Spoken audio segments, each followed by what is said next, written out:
proposal by the Commission, so there has been no backtracking from the original proposal for the Commission, and I'm looking forward to taking that to the final stage and hopefully have a conclusion before the new year.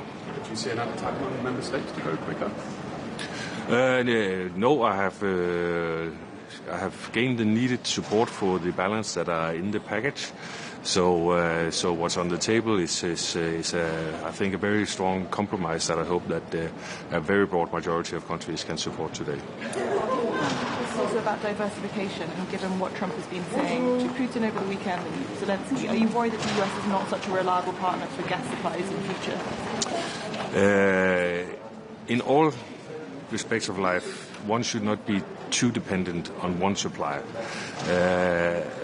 I think the US is a credible supplier, but as with any other parts of the world, EU should not be too dependent on getting our resources from one supplier, regardless of who it is.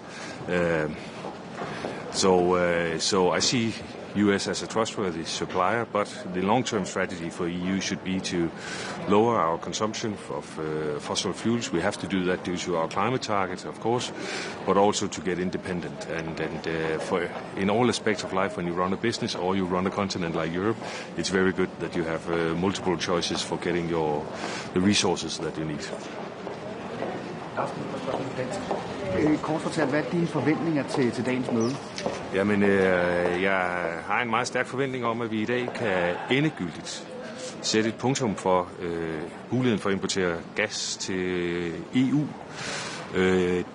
Der er sikkert mange danskere, der er forundret over, at EU stadig køber så meget gas, og det gør EU af to årsager. Dels så skal vi jo stadigvæk bruge gassen, der er europæiske energikunder, der er afhængige af det, men det er jo også fordi Rusland har vist en villighed til at give europæiske lande og energiselskaber attraktive kontrakter, der gør, at selvom vi har arbejdet med at nedsætte det samlede gasforbrug, så er det ikke tilstrækkeligt for at stoppe en russisk gas, fordi de finder vejen i markedet.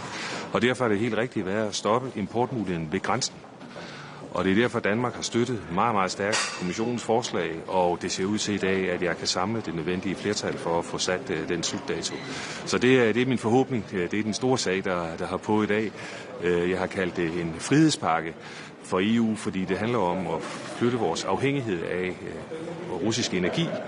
Men det langsigtede, det er jo selvfølgelig også, at vi skal nå vores klimamål, og det vil sige, at vi skal udfase brugen af fossil energi samlet set. Så det her det er et vigtigt første step, men i forhold til klimaet, der skal vi jo videre også på gasområdet.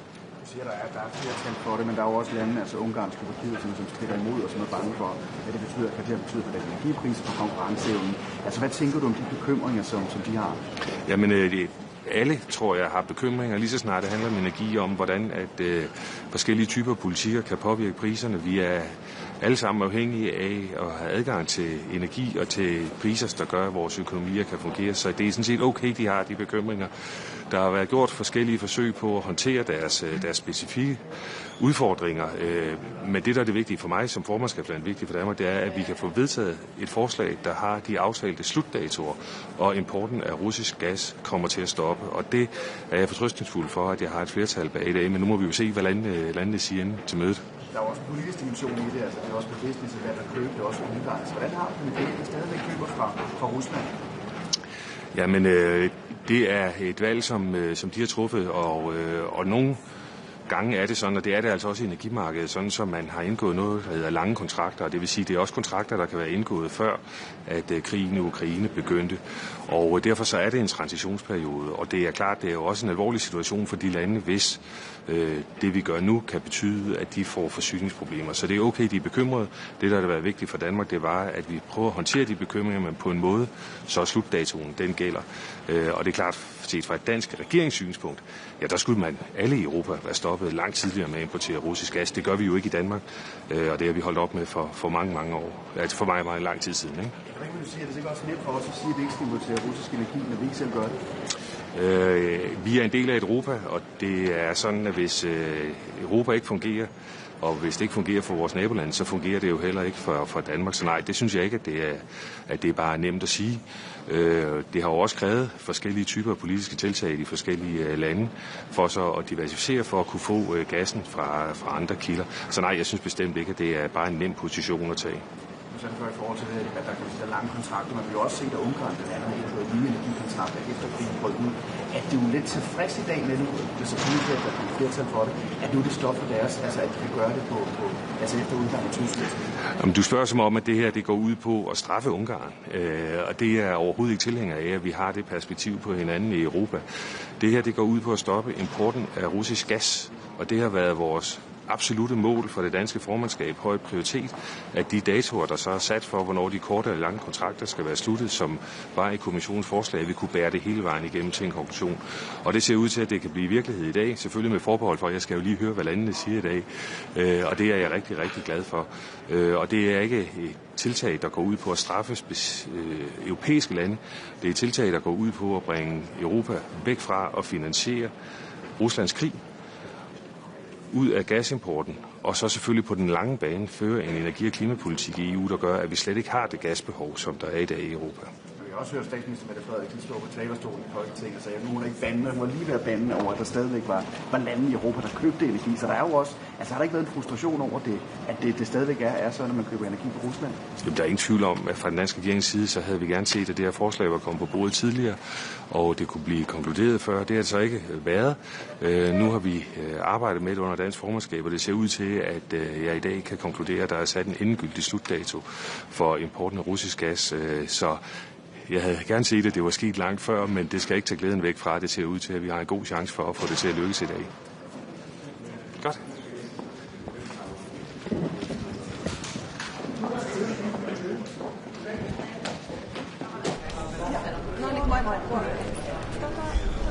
Miten kommentoisitte nyt tätä viikonloppuista Trumpin ja Zelenskin tapaamista? Sieltähän on tullut vähän huolestuttavia tietoja muun muassa tästä Donbassin rintamalinjasta ja sen luovuttamisesta Venäjälle, niin miten kommentoitte tätä? No, työ jatkuu. Ollaan pisteessä, jossa tietenkin kaikki haluaa rauhaa ja on selvää, että presidentti Trump sitä haluaa erityisen vahvasti, koska hän on luvannut sen äänestäjille. Mutta samalla on selvää, että Ukraina ei tarvitse ikään kuin lännen apua minkäänlaiseen antautumiseen. Päinvastoin Ukrainalla on kaikki mahdollisuudet toisaalta jatkaa omaa vahvaa puolustautumistaan ja se tarvitsee meiltä tietenkin siihen apua. Miten kommentoitte tätä mahdollista Putinin ja Trumpin ja ehkä Zelenskinkin tapaamista, jos se järjestetään tosiaan Unkarissa Euroopan maaperällä, niin millaisen viestin se lähettää ja miten huolissaan tästä tapaamisesta pitäisi olla? No, katsotaan nyt, missä tapaaminen pidetään ja missä muodossa, mutta on tietenkin selvää, että EU-alueella niin tällaisen sotarikollisen kuin Putinin ei pitäisi olla tervetullut. Mitä Eurooppa voi nyt tehdä tavallaan, koska Trumpin mielialat tässä tuntuu vähän vaihtelevan, niin onko tässä riskinä, että Trump siirtyy nyt taas enemmän Venäjän leiriin ja miten Eurooppa voi tähän vaikuttaa, että näin ei kävisi? No, kaikista parhaiten me vaikutetaan siihen, että me vahvistetaan Ukrainaa. No, ensinnäkin Ukraina jo itsessään on osoittanut kyvykkyytensä ei pelkästään vahvassa puolustustaistelussaan, vaan kerta kaikkiaan jo sillä, että miten se on parissa vuodessa kasvattanut yhden kilpailukykyisimmistä puolustusteollisuuksista, josta me hyödytään kaikki, ei pelkästään muut Euroopan maat, ikään kuin Ukrainan ystävämaat, vaan myös Yhdysvallat. Ja nyt on tärkeää, että me autetaan sillä tavoin, kun me ollaan tässä tehtykin, ja jatketaan meidän vahvaa strategiaa, eli lisätään pakotteita Venäjän sotakoneistolle, autetaan Ukrainaa paitsi sen aivan puolustustaistelussa, niin myös suojaamaan sen siviili-infrastruktuuria, ja sitten toisaalta tässä johdonmukaisesti vahvistetaan meidän omaa pelotetta ja puolustusta. Tästähän ei tässä kokouksessa nyt vielä päätöstä odoteta, mutta tästä sotakorvauslainasta käydään nyt paljon keskustelua, niin uskotteko, että EU saa siihen vaikka tässä loppuvuoden aikana sovun aikaan? Mä toivon, että siitä saadaan sopu, koska on täysin oikein ja juridisesti perusteltua, että Venäjältä jäädytettyjä varoja käytetään sen aiheuttaman tuhon korvaamiseksi. Ja tähän löydetään kyllä varmasti sellaiset oikeudelliset kestävät ratkaisut, jotka sitten myös EU-alueella saa kaikkien maan hyväksynnän. Ja viimeinen kysymys Gazasta ja Israelista. Mitä tapahtuu, millaista keskustelua odotatte näistä komission sanktioista? Että jääkö ne nyt tavallaan odottamaan jäähylle tämän tulitauon vuoksi vai millaista keskustelua näistä komission esittämistä sanktioista käydään? No nyt on varmasti hyvä, että käydään tässä laaja keskustelu siitä, että mitä tehdään. Juuri nyt tällaista paineen luomista Israelille ei toki tarvita, koska tulitauko on voimassa, mutta sitten katsotaan, mitkä jatkoaskeleet on ja toisaalta miten Euroopan unionin rooli voitaisiin entistä tehokkaammin käyttää hyväksi nyt näissä jatkoaskelissa kohti toivottavasti pysyvää rauhaa. Kiitoksia paljon. Kiitos paljon. Eine Minute oder zwei. Ja, oder zwei. Jetzt geht es um die eingefrorene Gelder von Russland oder auch um Energie, das nicht mehr Importieren von Öl und Gas. Überall gibt es zwei Staaten, die das blockieren. Wie geht man damit um auf Dauer? Also mit den Frozen Assets ist es für mich, es muss Klarheit geben.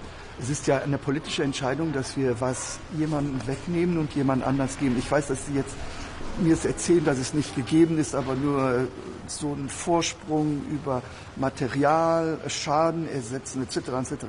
Wir müssen nur sicher sein, dass wenn jetzt nachher ein Gericht sagt, dass diese Entscheidung nicht richtig ist, dass nicht das eine Land allein bezahlen muss. Ich bin ganz einverstanden, wenn es eine Solidarität gibt zwischen den 27 Ländern. Das heißt, wir entscheiden zusammen, dann bezahlen wir auch zusammen. Es kann nicht sein, wir entscheiden zusammen und nachher Pech, der es dann eben hatte. Erstens. Zweitens müssen wir auch überprüfen, und ich frage schon wochenlang, dass die Christine Lagarde endlich in den Rat kommt. Ich habe gehört, die wird am Donnerstag oder Freitag auch im Rat sein. Es ist wichtig, dass wir wissen, was die Reperkussionen sein können von so einer Entscheidung. Es ist ja eine politische Entscheidung. Was kann das für ein Message sein für einen asiatischen, arabischen, amerikanischen oder nicht-europäischen Investor, wenn man in Europa entscheiden kann, ohne ein Gerichtsurteil zu haben? Und deswegen, ich will auch nicht das Euro ins Schleudern bringen. Deswegen ist schon wichtig, dass die Frau Lagarde auch kommt. Und die anderen Kollegen, es hat keinen Wert, uns immer zu sagen, wir sollen keine russischen Produkte und wir sollen Sanktionen nehmen, wenn wir nachher über die Hintertür Produkte bei denen kaufen. Also es ist schon wichtig, dass wir in der A sagen, dass wir auch B sagen. Voilà, bitteschön. Mr. Minister, you will also discuss Georgia. So what is your view? I said Georgia was close to a European way, and for the moment I see that they take distance. And this is a pity, because the Georgian people, and I even heard that the elections was difficult. I'm not a member of any council or body who controls, but I hear that the people are really unhappy for the moment. If the elections were right, we have to respect the result. If the elections were not right, we need to be able to see what is possible to do. But for me, for the moment, Georgia has taken a European future, but for the moment, I have no evidence that the elections were not fair, but if it's the case, we need to discuss about that. And the second one, it's a pity if they go far away from Europe. They were close to Europe. I have to go up, and someone is waiting. Ciao! Oh, Mr. Barrault, I'm sorry. Bonjour à toutes et tous, je suis ici à Luxembourg pour une réunion des ministres des Affaires étrangères européens. Nous allons aborder la situation en Ukraine, où le régime de Vladimir Poutine est en échec militairement, politiquement et économiquement. Depuis 1000 jours, il n'a réussi qu'à conquérir qu'1% de la surface du territoire ukrainien. Son économie est à l'agonie, asphyxiée par l'effort de guerre en Ukraine, par les frappes ukrainiennes qui ont éteint 1/5 de la capacité de raffinage russe, et puis par les sanctions auxquelles Vladimir Poutine continue d'exposer son propre peuple. Dans ce contexte, il est utile que les autorités américaines puissent poursuivre leurs échanges et discussions avec les autorités russes, mais soyons clairs, la présence de Vladimir Poutine sur le territoire de l'Union européenne n'a de sens que si elle permet d'acter un cessez-le-feu immédiat et sans condition. Et d'ailleurs, Vladimir Poutine a intérêt à accepter le principe d'un cessez-le-feu immédiat, car le temps joue contre lui. En effet, nous allons, dans les prochaines semaines, donner à l'Ukraine les moyens de se défendre pendant au moins 3 ans, grâce à un prêt que la Commission européenne va consentir à l'Ukraine et qui sera remboursé le moment venu grâce aux réparations que la Russie versera à l'Ukraine. Un prêt qui permettra à l'Ukraine de se doter d'armes pour se défendre et notamment, bien évidemment, d'armes européennes. Et puis en parallèle, nous allons poursuivre notre politique de pression sur le régime de Vladimir Poutine avec un 19e paquet de sanctions qui sera adopté dans les prochains jours, je l'espère, qui vise notamment les infrastructures énergétiques russes et les principaux acteurs du raffinage, je pense en particulier à Rosneft ou à Gazpromneft. Et puis je proposerai aujourd'hui que nous puissions engager le travail sur un 20e paquet de sanctions qui ciblera quant à lui les acteurs, les États qui continuent directement ou indirectement à soutenir l'effort de guerre russe. D'ici là, nous allons continuer à mettre la pression sur ce que l'on appelle la flotte fantôme de la Russie, c'est-à-dire ces navires qui permettent à la Russie de continuer à exporter son pétrole en dépit des sanctions et des restrictions que nous avons décidées conjointement avec nos partenaires du G7. Nous allons entraver la circulation de ces navires après les avoir sanctionnés en partenariat avec les pays membres de la coalition des volontaires que le président de la République, le Premier ministre britannique et le chancelier allemand continuent d'animer. Nous aborderons aujourd'hui également la question de Gaza et du Proche-Orient, un mois, jour pour jour, après la réunion à New York, présidée par la France et l'Arabie saoudite, qui a ouvert la voie au plan de paix présenté par les États-Unis le 29 septembre dernier, plan de paix auquel la France entend bien prendre toute sa part. Je déplore les violations récentes du cessez-le-feu avec les frappes israéliennes à Gaza qui faisaient suite à des attaques contre les soldats. Toutes les parties doivent respecter strictement les engagements qu'elles ont pris au terme de l'accord signé la semaine dernière à Sharm el-Sheikh. Le Hamas, quant à lui, doit cesser les violences exercées contre les civils et restituer l'ensemble des dépouilles des derniers otages qui étaient détenus à Gaza. Dans l'immédiat, nous devons nous concentrer sur l'accès massif de l'aide humanitaire à Gaza et sur la sécurité. Sur l'accès massif de l'aide humanitaire à Gaza, tous les points de passage doivent désormais être ouverts. L'Europe se tient prête d'ailleurs à les sécuriser puisqu'elle est déjà présente au travers de sa mission EUBAM Rafah sur l'un de ces points de passage. Et je proposerai que nous puissions renforcer cette mission pour qu'elle puisse prendre toute sa part non seulement à la sécurisation des passages des personnes mais aussi des biens qui doivent arriver en masse à Gaza pour soulager les souffrances des populations palestiniennes. Et puis sur la sécurité, il est essentiel que le comité d'administration prévu par le plan de prêt du président Trump puisse être installé à Gaza de manière à ce que la police palestinienne puisse se déployer. Là encore, je proposerai que la mission Eupol Cops, qui aujourd'hui contribue en Cisjordanie à la formation des policiers palestiniens, puisse se déployer à Gaza et dans les pays environnants pour pouvoir former les policiers palestiniens, pour pouvoir soutenir les réformes que nous attendons de l'autorité palestinienne et pour pouvoir préparer le processus indispensable de désarmement du Hamas. Je veux par ailleurs me féliciter de deux avancées majeures sous l'impulsion française qui concourent à l'autonomie stratégique de l'Europe, à notre indépendance, avec d'abord l'accord trouvé sur le programme dit EDIP, de développement de l'industrie de défense européenne. C'est un programme majeur qui va permettre de concevoir, de produire et d'acheter des armes européennes en sacralisant le principe de préférence européenne auquel nous sommes très attachés. Et je veux saluer le travail des parlementaires français, Nathalie Loiseau, Raphaël Glucksmann, François-Xavier Bellamy, qui ont joué un rôle très important pour que cet accord puisse être trouvé il y a quelques jours. Et puis me féliciter également de la proposition mise sur la table par Stéphane Séjourné, vice-président de la Commission européenne il y a quelques jours, pour protéger l'industrie sidérurgique européenne contre la concurrence déloyale, avec des quotas, avec des droits de douane allant jusqu'à 50% à l'entrée de l'Union européenne, pour faire en sorte que cette industrie, qui est majeure et dont nous devons conserver la maîtrise, puisse être préservée à l'avenir. Vous le voyez, l'Europe se réveille. Elle prend en main son propre destin et grâce à ces réalisations majeures, elle s'approche de son autonomie stratégique. J'ai une question en français. Est-ce que vous pouvez faire les Européens à Gaza au-delà de payer pour la reconstruction comme on l'a déjà fait dans le passé? C'est vrai que sur la reconstruction et sur l'aide humanitaire, les Européens peuvent jouer un rôle important. La France co-organisera avec l'Égypte, avec les États-Unis et d'autres pays une conférence dans les prochaines semaines dédiée à ce sujet. L'Europe est déjà présente sur le terrain avec deux missions, je les évoquais à l'instant. L'une qui a vocation à sécuriser les points de passage, un rôle essentiel au moment où nous appelons à l'entrée massive de l'aide humanitaire à Gaza. L'autre qui a vocation à former les policiers palestiniens, elle aussi essentielle puisque pour la sécurité à Gaza, la sécurité des Gazaouis, mais aussi la sécurité d'Israël, nous comptons sur le développement et le déploiement d'une police palestinienne qui sera quant à elle soutenue par une force internationale de stabilisation à laquelle un mandat sera donné par les Nations Unies, mandat auquel nous travaillons avec nos partenaires britanniques et américains à l'heure où nous parlons à New York. Monsieur le ministre, une question pour Budapest.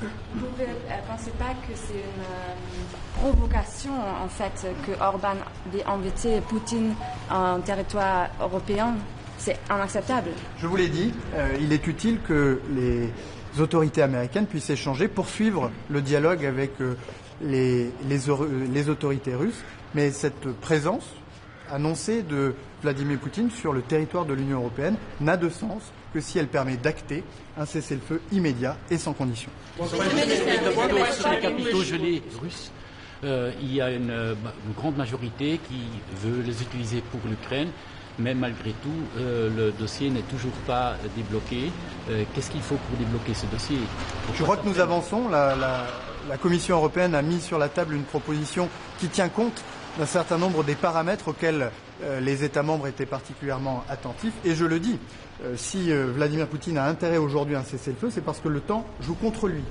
Et lorsque nous aurons adopté ce nouveau prêt que la Commission européenne va consentir à l'Ukraine et qui va lui permettre de résister pendant au moins 3 ans, eh bien, les conditions que nous voulons voir réunies pour que ce prêt puisse aboutir, eh bien, c'est naturellement que les sommes consenties à l'Ukraine puissent lui permettre d'acquérir du matériel de défense et notamment du matériel européen. Donc je crois que nous avançons vers une solution qui va être une inflexion dans le conflit et qui va permettre à l'Ukraine de manière crédible de faire face à cette agression et se préparer à y mettre fin et à ce que nous connaissons par la suite, puisque nous y travaillons, c'est-à-dire un cessez-le-feu et un traité de paix qui sera garanti par la coalition des volontaires que la France, le Royaume-Uni et l'Allemagne continuent d'animer. Minister, on Gaza, you spoke about expanding the border mission. Are you talking about just having a new role for EU BAM Rafah, or are you talking about the EU deploying to other border crossings as well? No, I think we need to strengthen OIBAM Rafah, and I think that the EU has a capacity to play an important role for these points of entry into Gaza to secure the passage of people, but also to secure the passage of humanitarian help, which is very much needed now in Gaza. You will also discuss Georgia among among the topics. There is Georgia. So, what is the position of your country, and what initiatives do you have? On Georgia, we'll have a discussion. We want to allow the aspiration of the Georgian people to move forward towards the European path to be respected, and this is the spirit in which we are discussing or we are addressing the Georgian authorities. Minister, there's a Financial Times story saying that Trump urged Zelensky on Friday to accept Putin's terms or be destroyed by Russia. That Trump also spoke of a special military operation using Russian rhetoric. What is your reaction to that? Again, as I was saying, Russia, or at least Vladimir Putin's regime, is in check, military, politically, and economically. In the past 1,000 days, Russia has been able to acquire only 1% of the Ukrainian territory. Its economy is degrading very rapidly under the pressure of the resources that are used by Russia to fuel its war in Ukraine, under the pressure of the Ukrainian strikes on energetic infrastructures that have already destroyed close to 1/5 of Russian refineries, and under the pressure of sanctions to which Vladimir Putin is exposing its own people. So time is playing against Russia. Do you expect decisions on Georgia today? Thank you very much.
Hello.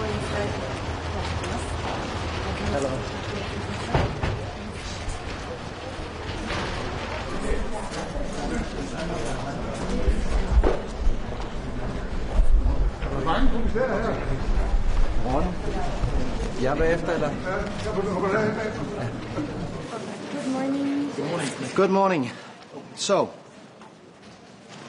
today is an important day. We very much hope and expect to get the support from the Council, from the ministers, to finally turn off the tap on Russian gas. For far too long we have let Putin weaponize energy against us. For far too long we have been dependent on gas from an aggressor who is conducting an illegal war in Ukraine. Russia continues to attack energy facilities in Ukraine. We need to show a very firm stand today. And from my conversations with ministers, I'm very optimistic that we will get this agreement today. And that will not only send a very clear signal, it'll be more than that, it'll also have real effect, because it will of course mean that there will be less money going to Russia in the future. A few questions, yes. The European Parliament last week asked to hurry up the decision, not the decision, but the stop with Russian oil import and gas 1 year earlier. Everything, is that realistic? So we want this to happen as fast as possible. We will have to do it in a gradual way. There are different types of gas, and there are of course also therefore different measures that we will take. What we have done is that we have conducted a very thorough dialogue with the countries that are most affected. And today I expect an agreement. This means that we then go into the trilogue negotiations with the Parliament. And yes, there will be, of course, discussions there on some specifics of the plan, but I am confident that the basics, which is that as soon as possible we need to get rid of this dependency, will stand. It's clear that two countries in particular have opposed not just the technical details but the principle of these plans. Do you expect that there might be some compensation available for particularly Slovakia, which is obviously pushing for money? And what would happen if these countries refuse to abide by the terms of this one that enters into force? Would you be considering infringement proceedings? I've been very happy to see how more or less all member states have really supported this. It's not easy. We acknowledge that. Remember, when the war started, we got 45% of our gas from Russia. Nonetheless, we've managed to bring that down significantly. So today we're at 13%, probably even a little bit lower. Still way too much, and we need to get rid of it altogether. But it shows the determination. Some countries still have issues. Now, I don't agree with all of the statements that has been made from some of those countries, but I do agree that they have challenges, and we will help them solve these challenges. We are in, from the Commission side, very close contact with the countries in question, and we will do whatever we can to help. I have to say this is a legislation being proposed by the Commission that does not require unanimity. It requires a qualified majority, and therefore I'm pretty confident that this will stand. We don't have big compensation schemes at hand. That is not in question. But we will help diversify supply chains so that indeed no countries will have security of supply issues. One final question. You said some countries have issues, but would you say that the Commission is being blackmailed by Slovakia? No, we are in a very close dialogue with all member states that have issues. It's not only the two in questions that have challenges. Others also have challenges. So we acknowledge that obviously it's not a small thing to say that we will stop such a big part of our import of gas. So we have to diversify, we have to find alternatives. We've shown before that we can do this, and I'm confident that we can do it again. Thank you. We can speak later also.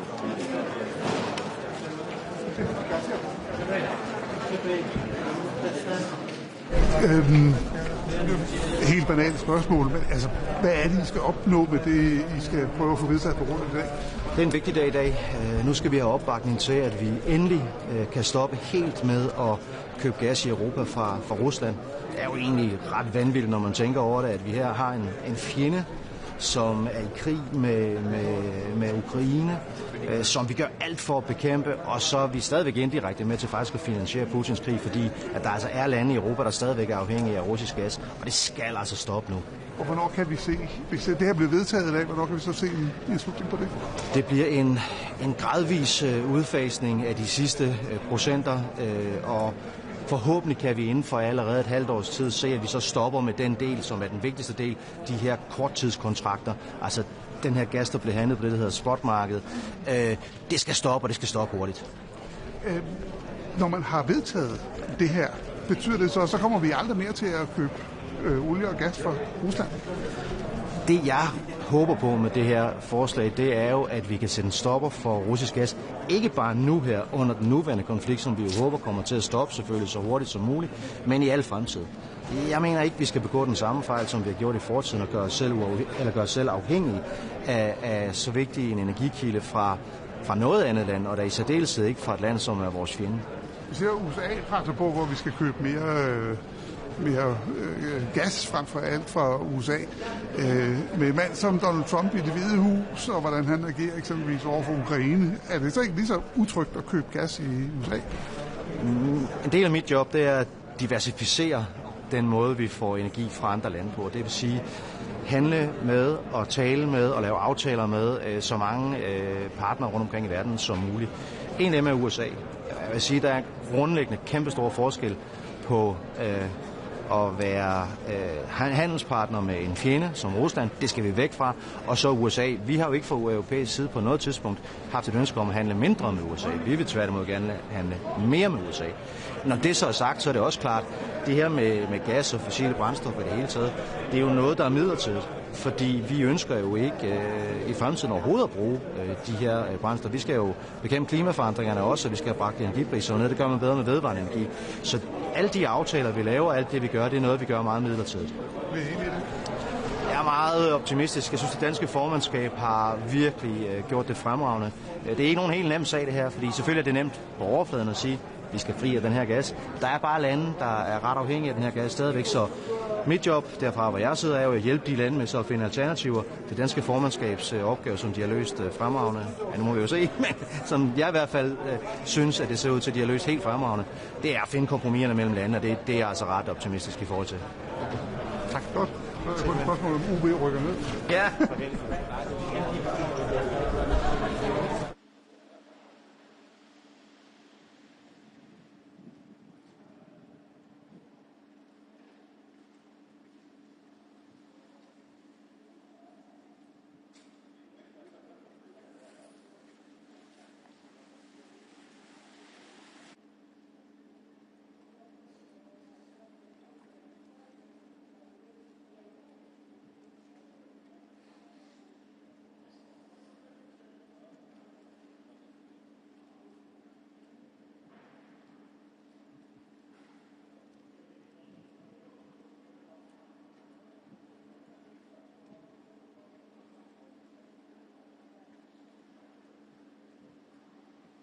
Morgen. Grüß Sie. Folgendes. Wieso hat Österreich dann doch die RBI-Forderung fallen gelassen, der RBI auszuhelfen, sie zu entschädigen, sie schadlos zu halten?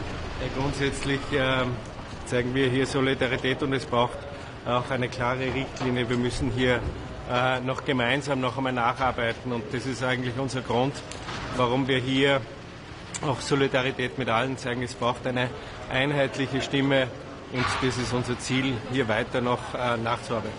Verstehen Sie, warum kein anderes EU-Land die Forderung von Österreich unterstützt hat?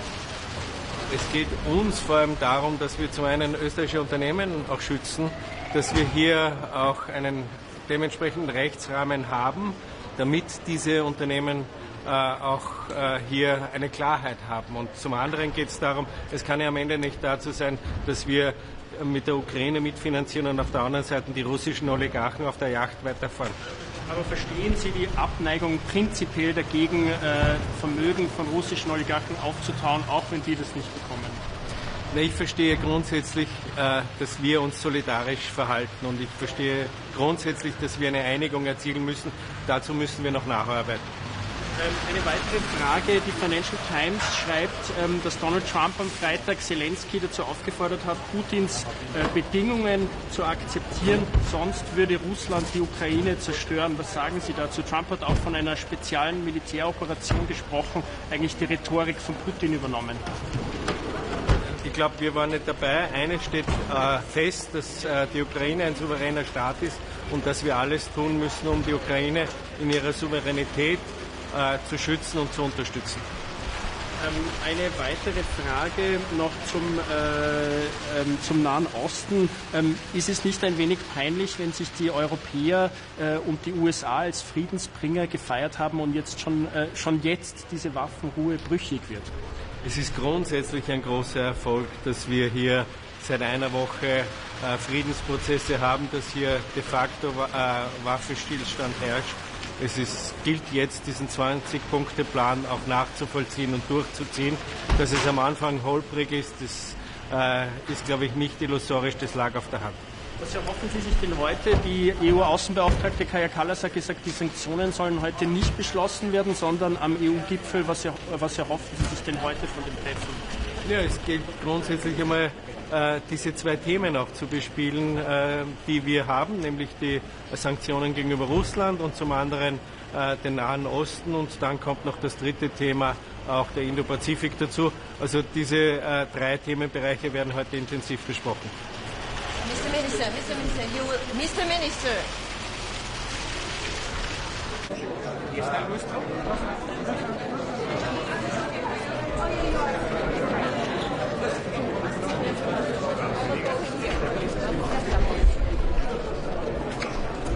Miro la cámara.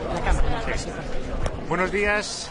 Quiero en primer lugar felicitar al presidente electo de Bolivia, Rodrigo Paz, por lo que con los datos que se tienen en estos momentos y que me trasladan desde Bolivia ha ganado las elecciones y desde luego España se dispone a trabajar con Rodrigo Paz y con el nuevo gobierno boliviano, muy especialmente en estos momentos en el que vamos camino de la cumbre de Madrid de la Comunidad Iberoamericana en el próximo mes de noviembre.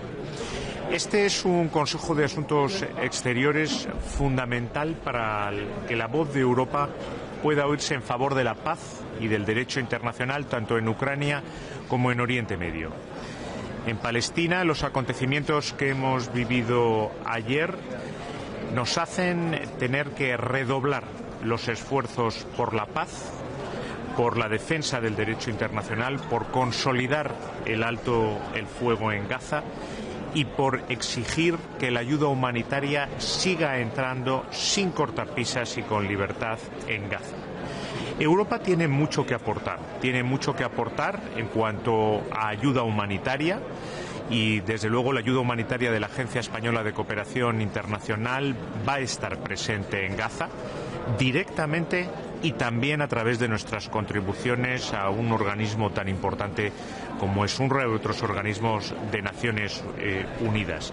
Tenemos que trabajar por consolidar ese alto el fuego y para eso la misión EUBAM-RAFA o la misión EUCOLPOL también son fundamentales y tienen que irse ensanchando en su mandato para conseguir participar dentro de todo lo que es la estabilización. Lo que nosotros deseamos es que el puesto de Rafah pueda abrirse. España tiene el mayor contingente dentro de esa operación EUBAM-RAFA y pueda empezar a dar una normalidad a todo lo que es la vida de los gazatíes. También Europa tiene que estar presente en la reconstrucción y por eso España va a ser parte y va a ser copresidencia de esa próxima conferencia de reconstrucción que se va a celebrar en Egipto. Y desde luego tenemos que dar una perspectiva de futuro a la solución de dos estados y por eso tenemos que trabajar para que Palestina sea miembro de pleno derecho de las Naciones Unidas lo antes posible. En el otro escenario, en Ucrania, también tenemos que rechazar hoy aquí en Luxemburgo con fuerza todas las interferencias rusas que están produciéndose en distintos estados de la Unión Europea. Nos felicitamos de que algunos de los niños secuestrados hayan podido regresar a Ucrania, pero tenemos que exigir que sean todos ellos los que vuelvan y nos enfrentamos a un nuevo invierno en el cual es necesario dar estabilidad, fiabilidad al sistema eléctrico y la Agencia Española de Cooperación ha previsto 70 nuevos generadores que en los próximos días van a salir rumbo a Ucrania para poder facilitar y proveer de energía, de electricidad, de calefacción en ese duro invierno que se prevé en este ya cuarto año de guerra en Ucrania. Tendré un encuentro con el ministro de Asuntos Exteriores ucraniano, Andrea Sivilla, donde podré trasladarle todo esto. Trataremos otros aspectos, como es la situación en Moldavia y en Georgia, tan afectada también por la guerra de agresión en Ucrania. En Moldavia nos felicitamos de los resultados que se han producido en estas elecciones democráticas. Georgia necesita también del apoyo de la Unión Europea y de la estabilidad. Y a petición de España vamos a tratar la relación entre Europa y América Latina, porque aunque estos son los aspectos que nos tienen que concentrar, desde luego la voz de España siempre se va a oír en Europa a favor de que miremos y trabajemos conjuntamente con América Latina. Sobre Gaza me gustaría preguntarle si comparte la opinión de la alta representante de que ha sido una buena primera fase de implementación del alto el fuego y si cree que ahora que hay un alto el fuego pueden salir adelante las sanciones propuestas por Bruselas contra Israel, contra los ministros especialmente. La primera fase es exitosa en tanto en cuanto hemos conseguido liberación de todos los rehenes vivos, entrega de cuerpos, algo que España exigía desde hace mucho tiempo. Se ha producido también la liberación de palestinos que están detenidos y ha podido entrar de manera incipiente una primera ayuda humanitaria. Pero lo que vimos ayer no puede volverse a repetir. Una violación del alto el fuego, bombardeos por parte de Israel de la franja de Gaza, una suspensión de la entrada de ayuda humanitaria. Lo hemos dicho desde el principio. Desde luego que lo que vivimos en Sharm el Sheikh, esta primera fase, abre un camino de esperanza, pero estamos muy lejos de lo que nosotros deseamos, que es una paz definitiva, un alto el fuego que sea permanente, una ayuda humanitaria sobre la que no haya la menor duda de que entra sin ningún obstáculo. Y el horizonte de la solución de dos estados, y para ello la voz euroárabe tiene que seguir estando presente con fuerza y tenemos que conseguir en los próximos 12 meses que Palestina sea un Estado de pleno derecho de las Naciones Unidas. Por lo tanto, un momento de esperanza, como hemos visto ayer, es muy frágil y está muy amenazado, y el papel de Europa y el papel de España tienen que ser precisamente el de que protejan esa esperanza que se ha abierto para los palestinos y también para los israelíes y todos los pueblos de Oriente Medio de poder vivir en paz de todas las amenazas que están muy presentes en estos momentos. ¿Sobre las sanciones a Israel? Yo creo que hay que mantener en estos momentos las sanciones. No hemos conseguido todavía gran cosa con respecto a los objetivos que teníamos marcado. Está la liberación de todos los rehenes. Está también la entrada de ayuda humanitaria, pero muy incipiente, muy frágil y, como hemos visto, con una rapidez en el suspenderlo que no podemos permitirnos. Por lo tanto, estamos muy lejos de poder retirar esas sanciones. Sobre las misiones civiles europeas en Rafah, la policial la fronteriza, ¿habla usted de un mandato ampliado quizá para estas misiones? ¿A qué se están refiriendo? Yo creo que es evidente que Gaza necesita una estabilización, que tenemos que pensar en un mecanismo que impida este intercambio, bombardeos de Israel en Gaza, disparos de Hamas. Esto tiene que terminar. No puede haber este choque permanente que fragilice el alto el fuego, que lleve a que se pueda colapsar la entrada de ayuda humanitaria y, sobre todo, que impida un futuro de normalidad para los palestinos gazatíes en Gaza. Por lo tanto, tenemos esas misiones, sigamos construyendo en ellas. España es el mayor contingente en EUBAM Rafah.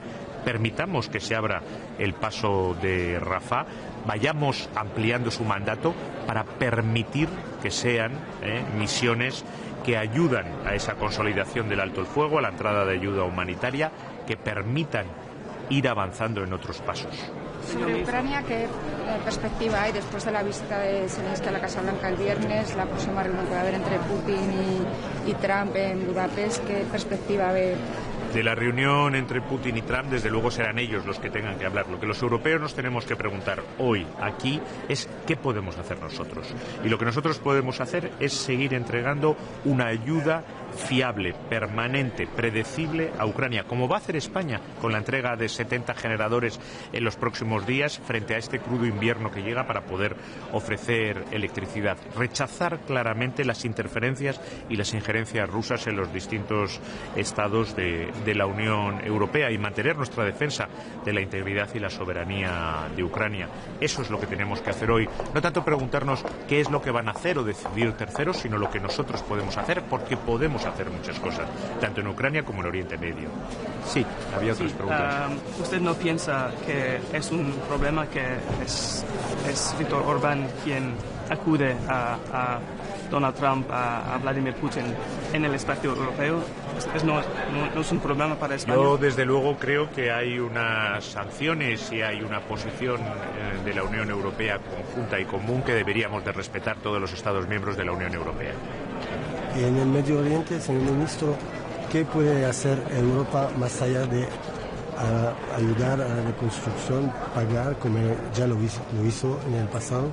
Yo creo que hay una voz euroárabe que ha sido fundamental durante todos estos 2 años de bombardeo constante y de guerra en Gaza, que tiene que mantenerse y que tiene que mantenerse en favor de la solución de 2 estados y de poner en pie un Estado palestino que sea realista y viable. Y eso en estos momentos supone 2 pasos intermedios. Europa tiene que hablar en favor de que Palestina pase a ser miembro de pleno derecho de las Naciones Unidas.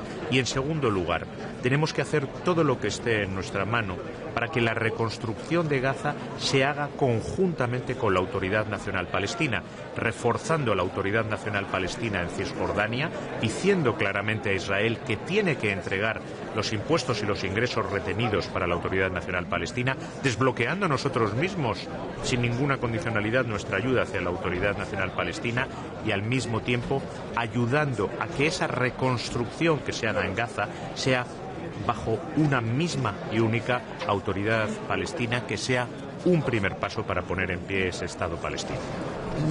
Muchas gracias.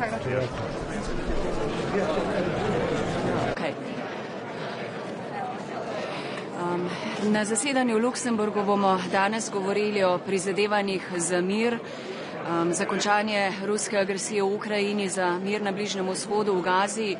Najprej v Ukrajini, seveda ta ruska agresija izčrpuje vse in Slovenija pozdravlja vsa mirovna prizadevanja, ki gredo v smer trajnega, pravičnega premirja, dogovora za mir v Ukrajini. In pozdravljamo tudi napore ameriške administracije predsednika Trumpa za pogovore, ki naj bi bili po pričakovanjih v Budimpešti. Zdaj jaz pozdravljam vsak napor, ki gre v smer, da bi zaustavili vojno v Ukrajini in dosegli dogovor, ki bo pravičen, trajen mir za Ukrajino. Pogovarjali se bomo tudi o morebitnih novih sankcijah, o paketu, po katerem naj bi razpravljali voditelji še ta teden na vrhu v Bruslju, pa tudi o dodatni pomoči Ukrajini. Sama bom odprla tudi nujno podporo odgovornosti, torej delovanju sodišča in pa čimprejšnji izpustitvi oziroma varnemu prehodu, vrnitvi ugrabljenih in odpeljanih ukrajinskih otrok v Ukrajino. Ob Bližnjem vzhodu seveda je to vedno na dnevnem redu, imamo krhko premirje v Gazi. Zdaj je ključno, da se danes pogovarjamo, kaj lahko Evropska unija naredi, da bi to premirje res uveljalo, predvsem pa, da tista nujna humanitarna pomoč zares pride do prebivalstva v Gazi. Danes te humanitarne pomoči ni več, glavni mejni prehod ostaja še vedno zaprt, tudi grožnje izraelske vlade o nadaljnji aneksaciji Zahodne Zahodnega brega so močno zaskrbljujoče in tudi ogrožajo samo rešitev dveh držav. Slovenija bo tu ostala izjemno aktivna, to priča tudi vrh 9 mediteranskih sredozemskih držav danes v Sloveniji in sinoči sem imela priložnost govoriti tako s prestolonaslednikom kot jordanskim zunanjim ministrom na Brdu ob prihodu, ko sem tudi pozdravila in sprejela v Sloveniji jordanskega kralja. Jordanija je pomembna akterka v regiji, tako politično kot humanitarno in pogovor je šel predvsem v smer, seveda, kako in kdo naj nadzoruje to krhko premirje, kdo naj in kako nadzoruje tudi to humanitarno pomoč. In eno od sporočil, ki je pomembno, je tudi, da treba je dovoliti dostop mednarodnim novinarjem na območje, da bi res videli, kaj se pravzaprav tam dogaja. Torej, to bodo glavne teme. Govorili bomo tudi o Indo-Pacifiku, naših partnerjih. Zlasti pomembno, da se res slišimo, da poslušamo in da si pomagamo, ko gre za spoštovanje mednarodnega prava, humanitarnega prava in človekovih pravic. Me pa veseli, da bo Slovenija odprla tudi vprašanje ene največjih humanitarnih kriz, to je v Sudanu, da res naslovimo z enakimi standardi, z enako načelnostjo vse velike konflikte v svetu in danes tudi kot Evropska unija damo ven jasna politična sporočila.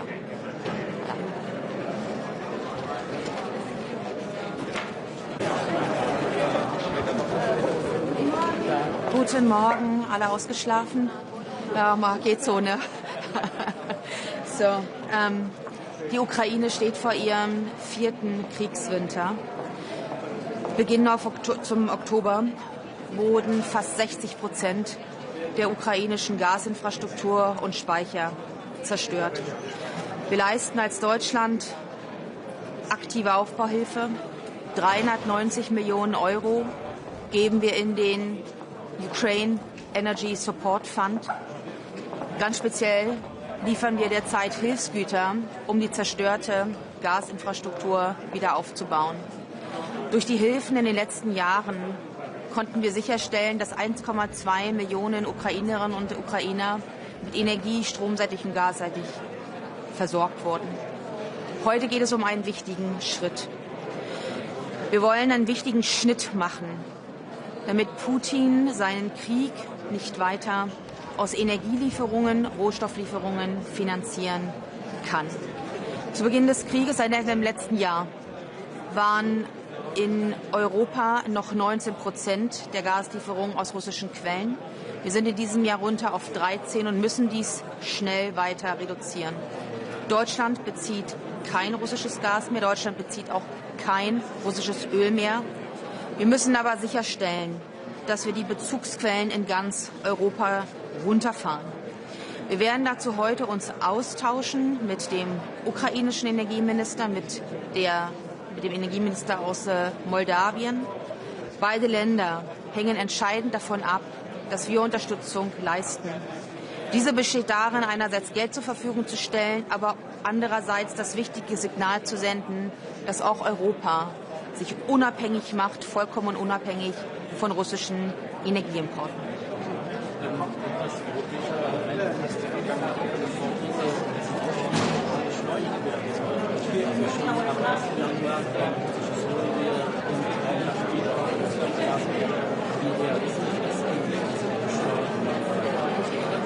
Darüber wird der Europäische Rat besprechen. Die heutigen Pläne, die wir hier vorliegen haben, sehen vor für Gas-Kurzfristverträge Mitte des nächsten Jahres und für Gas-Langfristverträge 2028 den klaren Schnitt zu machen. Für uns als Bundesrepublik Deutschland können wir Gottlob sagen, dass wir von diesen Importen schon längst nicht mehr abhängig sind. Können Sie einmal allgemeinverständlich erklären, warum überhaupt diese Gesetzgebung braucht, die jetzt heute gemacht werden soll, dass in dem neuen Sanktionspaket doch ein Ausstieg ein Jahr früher schon drin ist? Warum muss das heute gemacht werden? Warum ist das wichtig? Wir haben Mitgliedstaaten in der Europäischen Union, denen der Ausstieg erkennbar schwerer fällt. Und die dänische Ratspräsidentschaft und die Kommission tun alles, um die Abhängigkeiten dieser Mitgliedstaaten schneller zu reduzieren. Das heißt, auch auf die Bundesrepublik Deutschland kommt zu, was wir gerne tun, unseren Beitrag zu leisten, dass die Slowakei, dass andere Mitgliedstaaten mit Energie versorgt werden kann. Dies gilt es aber zu organisieren. Das ist nichts, was über Nacht geschehen kann. Für ein Land wie uns ist es einfacher zu sagen, wir machen den Schnitt früher, weil wir es vorher geschafft haben. Wir wollen aber auch sicherstellen, dass die östlichen Mitgliedstaaten diesen Weg gehen können, ohne ihre eigene Versorgung zu reduzieren. Da setzen wir alles dran. Und der Europäische Rat wird sich erneut auch mit dieser Frage eines möglichen früheren Ausstiegs beschäftigen.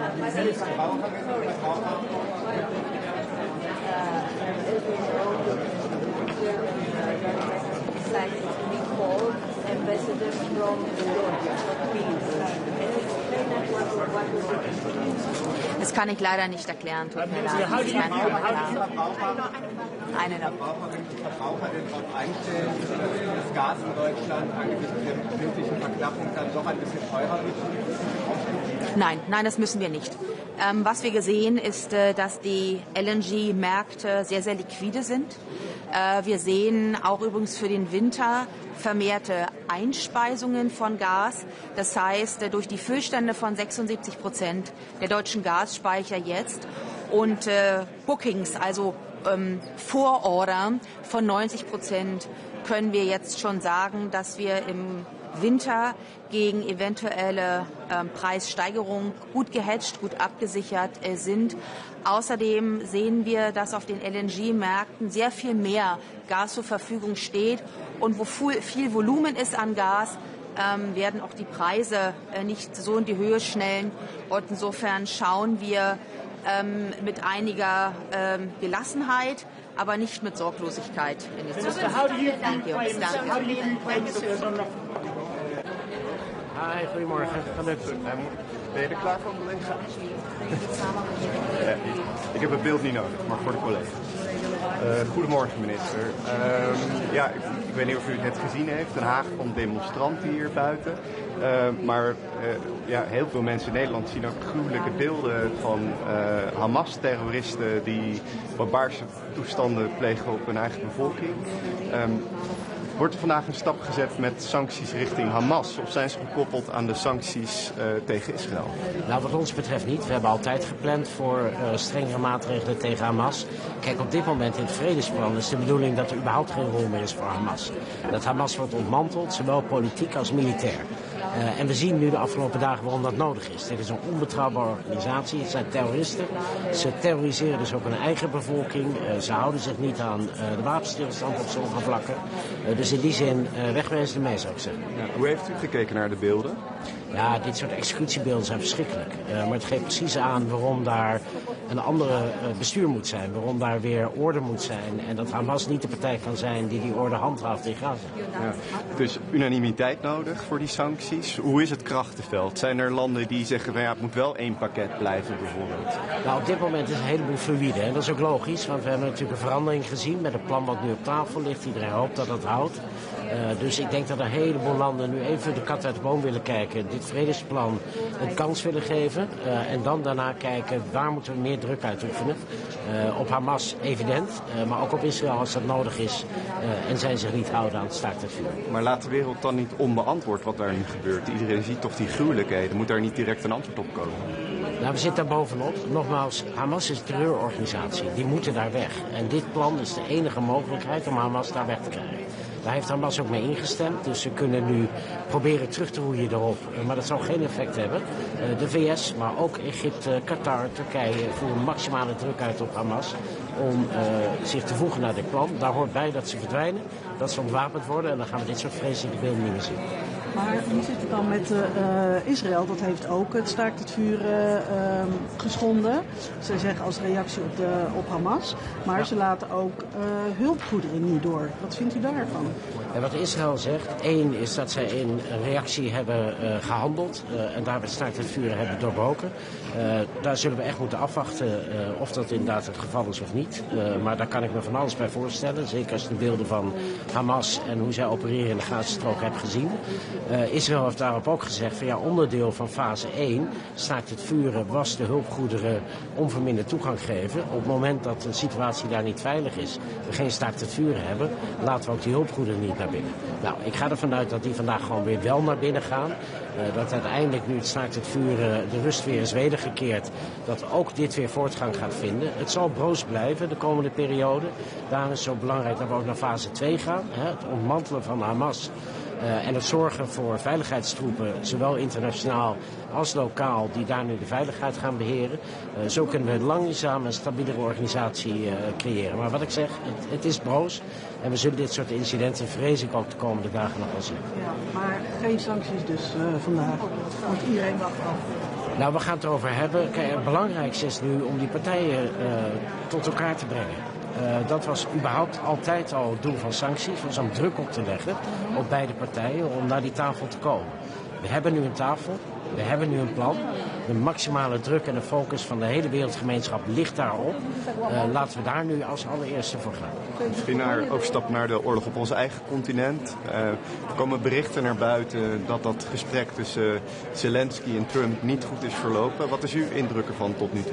Ja, ik kan het moeilijk inschatten, want ik was zelf niet bij dat gesprek. Ik hoor toch ook wel andere geluiden. Ook van collega's die al hebben gesproken met de Oekraïense collega. Die zijn toch echt een stuk minder negatief dan de teneur van het artikel van de Financial Times. Hoe dan ook, voor ons staat het een paal boven water dat de Oekraïne zelf gaat over hoe deze oorlog eindigt. En tot die tijd zullen we Oekraïne blijven steunen. Dus dat is echt een belangrijk onderdeel van de discussie vandaag.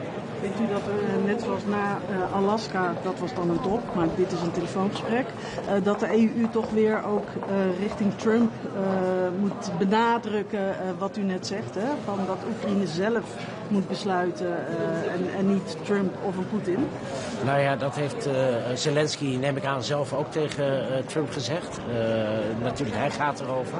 Ja, voor ons staat het ook als een paal boven water. We zullen ook moeten blijven benadrukken dat we hebben de VS nodig om Poetin naar de onderhandelingstafel te dwingen. Wij zijn daar zelf als EU en Oekraïne nog niet toe in staat geweest, dus daar moeten we ook eerlijk in zijn. Daarvoor moeten we wel de druk blijven opbouwen. Dus ik hoop echt dat we een stap kunnen gaan maken met de sancties tegen Rusland. Daar een volgende stap in maken met pakketten voor militaire steun aan Oekraïne. Dat is belangrijk, dat is wat wij kunnen doen. Daarnaast moeten we de Verenigde Staten overtuigen dat inderdaad voor Oekraïne zij hier aan de knoppen moeten kunnen zitten waar het gaat om de onderhandelingen aan die tafel. Waarbij de VS natuurlijk belangrijk is om überhaupt iedereen aan die tafel te krijgen. Die tafel staat voorlopig in Budapest. Geeft dat u een ongemakkelijk gevoel? Ja, het maakt mij in die end niet ontzettend veel uit. Ik denk het allerbelangrijkste is dat er nu een tafel komt. We kunnen allemaal bepaalde gevoelens hebben bij of Budapest daar de beste plek voor is. Die heb ik ook. Maar die maak ik even ondergeschikt aan het feit dat het mooi zou zijn als er nu eindelijk een tafel is. Wat kan Europa nu doen om te zorgen dat die gesprekken de goede richting opgaan? Nee, wij moeten, wat ik zei, de druk maximaal houden op Rusland. Dus dat gaat om sancties, maar dat gaat ook om steun blijven geven aan Oekraïne. Dus de discussie die nu loopt over de inzet van het bevroren tegoeden, daar staan we heel constructief in. Wij zijn daar in beginsel voor als we dat op een verantwoorde manier doen. En dat zou Oekraïne financieel lucht geven. Daarnaast zetten we ons in om zoveel mogelijk Europese landen zover te krijgen. Om ook militaire steun te leveren aan Oekraïne. We hebben daar de pakketten voor die in NAVO-verband zijn afgesproken. Die zijn cruciaal voor Oekraïne om het vol te houden in Oekraïne op het slagveld. Maar ook om de Russische economie aan te blijven pakken en de Russische wapenfabrieken. Daar moeten we volop blijven inzetten totdat we een deal hebben. Het wrange is dat tegen dit alles wat u nu noemt, uitgerekend Hongarije niet zegt. Nou ja, daar duid ik op toen ik zei, natuurlijk hebben we allemaal gevoelens bij het ongemak wat hier af en toe ligt. Laten we eerlijk zijn, tot nu toe hebben we wel 18 sanctiepakketten er doorheen gekregen. Ook met Hongarije in de EU. Dus in die zin ben ik hoopvol. Ook de 19e gaan we redden. Maar niet vandaag, heb ik begrepen. Nee, maar ook donderdag op de EU-top. Ja, donderdag op de EU-top of kort daarna. Je weet nooit in de dynamiek wanneer alles op zijn plek valt. Maar ik verwacht op hele korte termijn. Kallas wil effectievere en strenge maatregelen ook tegen de schaduwvloot. Wat vindt u van die plannen en kunt u daar iets meer over vertellen? Ja, volledig voor. Wij steunen ook alle plannen die de EU daarvoor op tafel legt. We hebben ook andere voorbeelden. We hebben gezien dat Frankrijk recent een boarding heeft uitgevoerd van een schip En we kijken heel nauwkeurig of dat voor ons ook soelaas zou bieden. We geloven in het, ons als Nederland, ja, heel geïnteresseerd om te kijken of wij daar ook iets mee zouden kunnen. We hebben al meer dan 400 schepen op de sanctielijst gezet. Meer dan een derde daarvan is door Nederland op de lijst gezet. Dus dat geeft wel aan dat we echt proberen met man en macht om hier naar te kijken. Nou, interessante dingen vind ik bijvoorbeeld vooraf afspraken maken met vlaggenstaten. Om te kunnen boorden op het moment dat er vermoeden is van een schaduwvloottanker. Maar ook om te kijken naar vals gevlachte schepen, die we ook zien inmiddels. Hoe daarmee om te gaan, kunnen we daar dan aan boord gaan. We moeten echt alles uit de kast trekken om dit fenomeen tegen te gaan. Niet alleen vanwege het omzeilen van de sancties, maar ook vanwege het acute gevaar voor onze leefomgeving. Op het moment dat er iets gebeurt met die schaduwvloottankers. Aan boord gaan, wat moet ik me erbij voorstellen? Wie zou dat moeten gaan doen en wat gaat er dan precies gebeuren? Nou, het is nu creatief kijken naar alle jurisdicties die je hebt. Ja. Om in je economische zone, want daar gaat het vaak om, dus tot 200 mijl uit je kust, iets van invloed uit te kunnen oefenen. En die ligt hem heel vaak in inspecties. Dus dat kan zijn van veiligheidsredenen of visserijinspecties of noem het maar op. Je moet heel creatief kijken naar welke mogelijkheden heb ik om in ieder geval iets van controle uit te kunnen oefenen. En daarin is het Franse geval dus heel erg interessant. Omdat die dat hebben gedaan en uiteindelijk een schip hebben opgedaan. En wie zou dat in Nederland moeten doen? Ligt dat dan bij de kustwacht of bij de inspectie voor de zeevaart, geloof ik dat het heet? Of het heeft de kustwacht is interessant dat hij die noemt. Die hebben in Nederland op een bijzondere manier ingericht. Daar gaan 7 ministeries over. Met even zoveel diensten die daaronder hangen. Dat heeft soms zijn uitdagingen in de coördinatie, maar ook zijn voordelen. Omdat je dus al die organisaties met hun verschillende mandaten bij elkaar hebt zitten. Dat geeft ook gelegenheid om creatief dit probleem nu aan te gaan pakken. En de capaciteit is er ook? Die capaciteit daarvoor, ja, die moeten we dan gaan vrijmaken. Dit is wel een belangrijk onderwerp. A few questions in English. Yeah. Hello, from the Financial Times. I'm probably going to ask you to repeat what you may have just said in Dutch, but I would love to know what your impressions are of the reports. Probably more useful in English. Exactly. What are your impressions of the reports of what Trump said to Zelensky on Friday? What is your reading? What have you heard from your sources about that? And therefore, also, how should the EU assert itself back into the peace process? Yeah, so we read the article in the FT, of course, and we're trying to talk here to colleagues. Our Ukrainian colleague, Minister of Foreign Affairs, will be here this morning. So hopefully we'll be getting a bit more insight into their talks in Washington. I think the Ukrainians are less negative than you presume on the basis of the article in the FT. So I think that they are still fully convinced that President Trump wants to end this war on fair terms. And I think that is good. That is something that we as an EU should applaud. President Trump is probably the key figure in getting everyone to the negotiating table. And we should all aim for that. At that negotiating table, the EU should put the Ukraine in a strong starting position by providing military assistance, by looking into how we can use the frozen assets to give them some financial alleviation in order for them to have the best cards at the table when we get there. And how should it be done? You know, it's in Budapest. That's obviously a huge win for Orban. How can the EU make sure that it's not Orban's show and that it's an EU's? Well, to be honest, we will have certain feelings about where the meeting might be held with regards to also the position that Mr. Orban has taken in this conflict. On the other hand, I think the most important thing is that we have a negotiating table, that we get the parties around the table. Up until now, that hasn't happened, and it's very, very needed. Can I ask a question? Oh, go ahead. Excuse me. Le Monde. I have a question on Gaza, and I was wondering what are your expectations of this meeting on Gaza and what you can do now that there is a Trump plan? So I think that all of us here in the room today will applaud the Trump plan. I think it's the only credible plan we've seen in 2 years. The difficulty now will be in implementing the Trump plan, and there we will look at what the EU can do to contribute to the implementation. That can be in the field of security forces, in the field of reconstruction of Gaza. It can be in maintaining diplomatic ties with both sides in order to exert pressure.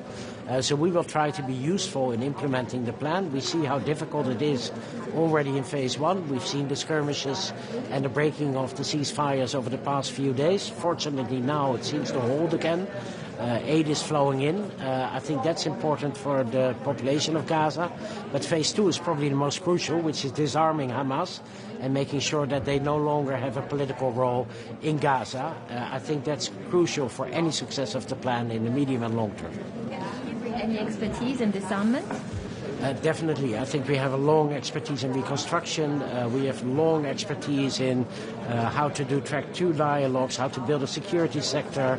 If I look at my own country, then we have long-standing projects in helping local governance for the Palestinian authorities. That could be useful also in reconstructing Gaza and in a temporary rule that we will see there under a technocratical committee. So there's a lot of work for us to be done, and we will be ready to do so.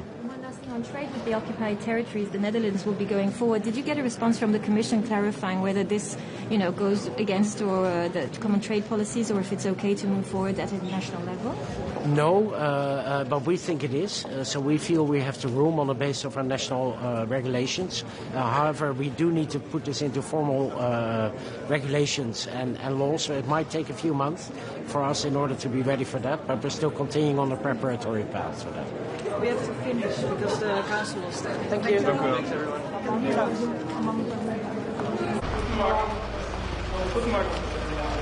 Schönen guten Morgen. Ja, grundsätzlich ist es so, dass die Bundesregierung ein ganz klares Ziel hat. Wir wollen sichere, leistbare und saubere Energie für österreichische Haushalte und Betriebe. Die Versorgungssicherheit und die Preisstabilität, das sind die Dinge, die am wichtigsten für uns sind. Das sind die Dinge, die die Wettbewerbsfähigkeit beeinflussen, die unseren Wohlstand gewährleisten und die auch für soziale Stabilität sorgen. Und das ist gerade in Zeiten geopolitischer Unsicherheiten umso wichtiger. Genau deshalb war es uns als Bundesregierung auch wichtig, rund um die Verhandlungen zum heutigen Legislativvorschlag zum Ausstieg aus russischem Gas ganz besonders hinzuschauen. Und eines vorweg, ja, wir werden natürlich dieser Repower-EU-Verordnung heute zustimmen, weil es ist ein ganz klares, unmissverständliches Signal im Ringen um Frieden in der Ukraine. Nichtsdestotrotz, wir haben auf jeden Fall einmal als Österreich unsere Hausaufgaben bereits erledigt. Wir beziehen seit 2025 kein russisches Gas mehr und auch die OMV hat sämtliche Lieferverträge mit Russland beendet. Aber hier geht es jetzt bei Repower EU um den gesamteuropäischen Ausstieg aus Gas. Und das ist ein extrem komplexes und sensibles Vorhaben, wo man auch alle Aspekte sehr sorgfältig abwägen muss. Für uns als Österreich war in den Verhandlungen immer klar, dass wir uns aktiv einbringen und auf genau 2 Momente schauen. Einerseits die Preisstabilität und andererseits die Versorgungssicherheit. Und wenn ich von Marktstabilität rede, dann geht es natürlich in erster Linie darum, dass wir günstige Preise für Europa gewährleisten. Weil das entscheidet nämlich am Ende des Tages darüber, ob wir die Wettbewerbsfähigkeit erhalten, ob wir in der Lage sind, den Standort attraktiv zu gestalten für zukünftige Investitionen, ob Betriebe abwandern oder hier bleiben, ob wir Arbeitsplätze sichern und schaffen oder Arbeitsplätze an andere verlieren. Und unter diesem Aspekt ist es insbesondere wichtig, dass begleitend zu diesem Ausstieg aus russischem Gas es wirklich seitens der Europäischen Union aufgepasst wird, dass man sich nicht in andere Abhängigkeiten manövriert, auch nicht von einem einzelnen anderen Akteur oder der USA. Wir müssen weiterhin dranbleiben und unsere Gaslieferungen diversifizieren in Europa und im Sinne der günstigen Preise auch den europäischen gemeinsamen Gaseinkauf forcieren. Was uns als Österreich besonders wichtig war, im Rahmen dieser Verordnung auch tatsächlich diese Review-Klausel hineinzuverhandeln. Warum? Es geht darum, dass damit die Europäische Kommission nach 2 Jahren überprüfen wird, ob die Wirkung der Zielsetzungen tatsächlich eingetroffen ist. Und wenn es um Wirkungen geht, ist es längst an der Zeit, das werden wir auch bei der SOS-Gasverordnung einbringen, dass wir uns um ein europäisches Herkunftsnachweissystem für Gas kümmern. Warum? Die möglichen Berichte über Beimischungen von russischen Energieträgern bei Importen aus Drittländern konterkarieren ganz klar das Ziel, das wir versuchen, mit dieser Repower-EU-Verordnung zu erreichen. Am Ende des Tages muss die Europäische Kommission im Zusammenhang mit der Umsetzung dieser Verordnung auch ganz engmaschig die Bauvorschritte der Infrastrukturprojekte monitoren. Warum? Es ist Neptun Deep. Es sind die Pipeline-Ertüchtigungen in Südosteuropa und es sind natürlich die Erhöhungen der Transportkapazitäten von Ost nach West, die die Versorgungssicherheit garantieren, weil sie überhaupt erst den physischen Gasfluss ermöglichen und damit die Preisstabilität gewährleisten.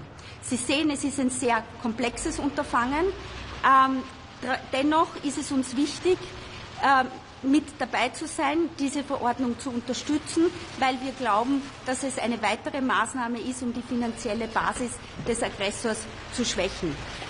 Wir werden heute dieser Verordnung trotz einiger Bedenken daher zustimmen. Frau Staatssekretärin Johannes Kerpeler vom ORF. Sie haben hier im Juni etwas gesagt, worüber die Financial Times dann berichtet hat und was für Schlagzeilen gesorgt hat. Deshalb würde ich das gerne nochmal erwähnen, weil heute der Ausstieg aus Gas beschlossen wird. Sie haben, ich paraphrasiere jetzt gesagt, man muss die Lage nach dem Krieg neu bewerten in Bezug auf Gas. Wie sehen Sie diese Äußerung heute? Sollte Österreich und die EU sich jemals wieder auf Russland als Energielieferant verlassen? Grundsätzlich ist es so, dass sich diese Frage derzeit nicht stellt. Wenn Sie fragen, ob man sich jemals wieder irgendwann, wir wissen nicht, was in 50 Jahren ist, was in 100 Jahren ist. Daher ist es wichtig, jetzt ist völlig klar, es ist völlig ausgeschlossen, dass wir russisches Gas importieren. Das heißt, das... Bitte. Yesterday, Skanovska, President of Belarus. What do you think about the situation in Belarus in general and the role of Lukashenko in the Russian aggression? And energy. Das heißt, hat Donald Trump nicht recht, wenn er sagt, dass es etwas absurd ist, dass die Europäer gleichzeitig immer noch Energie dem russischen Machthaber Putin abkaufen und gleichzeitig die Ukraine unterstützen? Geht das alles nicht ein wenig zu langsam? Ein Gasimportverbot ab 2028, wer weiß, was bis dahin alles passiert? Grundsätzlich ist es so, dass wir genau deshalb diese Repower-EU-Verordnung machen, weil das nicht stimmig ist. Und genau deshalb stimmen wir zu. Es geht halt nur nicht von einem Tag auf den anderen, dass wir die Gasmengen ersetzen. Darum habe ich genau auch gesagt, es ist wichtig, dass die Infrastrukturprojekte jetzt rasch vorangehen, damit wir die Kapazitäten auch aufstocken können, damit es nicht zu Verwerfungen am Markt kommt und zu weiteren Preissteigerungen, was unsere Wettbewerbsfähigkeit als Europa weiter ins Hintertreffen führen würde. Das heißt, die nächsten 10, 20 Jahre wird es keine Energie mehr aus Russland geben für Österreich? Ich gehe davon aus, dass wir keine Energie aus Russland brauchen. Unser Ziel ist ganz klar, dass wir eigene Vorkommen nutzen. In Wittau ist eine große Lagerstätte von der OMV gefunden worden. Die wird unsere interne Gasproduktion um bis zu 50% erhöhen in den nächsten Jahren und dass wir natürlich darauf schauen, dass wir uns diversifiziert aufstellen. Da gehört Afrika dazu, da gehört genauso der Nahe Osten dazu, der Mittlere Osten. Wir werden alle Potenziale dafür nutzen, dass wir möglichst unabhängig sind und wenn ein Akteur ausfällt, aus welchen Gründen auch immer, wenn wir auch nicht mehr kooperieren wollen mit einem Akteur, dass wir diese Gasmengen ersetzen können, ohne dass es zu Preisverwerfungen kommt oder zu Versorgungsengpässen. Eine letzte Nachfrage noch. Das heißt, stehen Sie zu der Aussage, dass wenn der Ukraine-Krieg vorbei ist, dass man sich da die Optionen offen halten muss? Grundsätzlich ändert sich die geopolitische Lage von jedem Tag auf den anderen. Und wir müssen immer genau beobachten, wo sind Krisenherde und wie wollen wir uns als Österreich, aber auch als Europa da verhalten. Und wir haben mehrere Herausforderungen und ich habe schon gesagt, an oberster Stelle muss natürlich die Versorgungssicherheit stehen. An zweiter Stelle muss natürlich genauso gleichwertig die Verfolgung der demokratischen Ziele stehen. Und das müssen wir miteinander in Einklang bringen. Daher habe ich keine Glaskugel und kann Ihnen nicht sagen, was in 20 Jahren ist. Aber derzeit stellt sich die Frage überhaupt nicht, ob wir russisches Gas importieren wollen. Und das war auch bei meinem letzten Doorstep meine Aussage. Danke. Wiedersehen. Wiedersehen. Dankeschön. Guten Morgen. Schönen guten Morgen. Wie Sie wissen, werden wir jetzt beim RFAB, wie wir das etwas technisch nennen, eine sehr volle Tagesordnung haben. Es geht natürlich vornehmlich um die Ukraine, es geht aber auch sehr stark um Nahost, um den Indopazifik.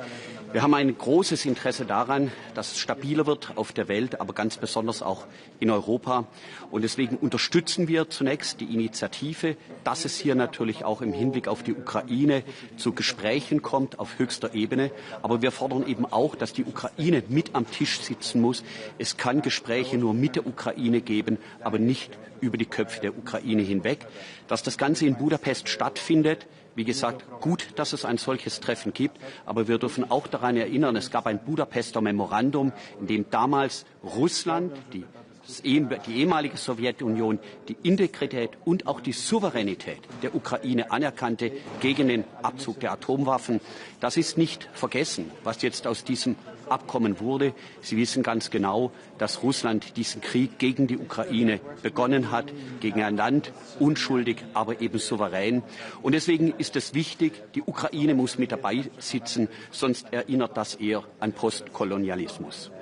Das eingefrorene russische Vermögen sollen eingesetzt werden zur Hilfe der Ukraine. Woran scheitert es bislang? Und glauben Sie, dass eine Entscheidung diese Woche noch möglich ist? Möglich ist vieles, aber es geht darum, dass das Ganze rechtssicher ist, aber auch finanzpolitisch dann auch vertretbar. Das heißt, wir müssen natürlich sehr darauf achten, welche Auswirkungen hat das Ganze, auch auf die Finanzmärkte. Aber der Vorschlag, den von der Leyen gemacht hatte in ihrer State of the Union-Rede, findet unsere Zustimmung. Das heißt, wir haben ein Interesse daran, dass das russische Vermögen dann via Reparationsdarlehen auch zum Einsatz kommt. Ich halte das für einen gangbaren Weg. Das ist das Ziel, dass die Ukraine sich dann auch weiter aufrüsten kann. Selbstverständlich, die Ukraine befindet sich in einem Verteidigungskrieg gegen Russland und dazu sollten die Mittel dann auch verwandt werden. Ich darf kurz zum Gazastreifen. Frankreich setzt sich dafür ein, dass die EU-Mission, Grenzschutzmission Rafah ausgeweitet wird. Können Sie sagen, wie Deutschland dazu steht und wie viele deutsche Kräfte sich derzeit denn an diesem Einsatz beteiligen, der möglichst schnell erfolgen soll? Gut, grundsätzlich sind wir offen für solche Vorschläge. Wichtig ist jetzt zunächst einmal in der Region, dass es uns gelingt, diesen Waffenstillstand auch zu sichern. Und die Hamas ist alles andere als entwaffnet. Man muss nur an die Bilder denken, die hier bis in die Wohnzimmer Deutschlands hineinreichten, als Palästinenser exekutiert wurden auf offener Straße. Also kann es mit der Entwaffnung der Hamas offensichtlich nicht so weit her sein.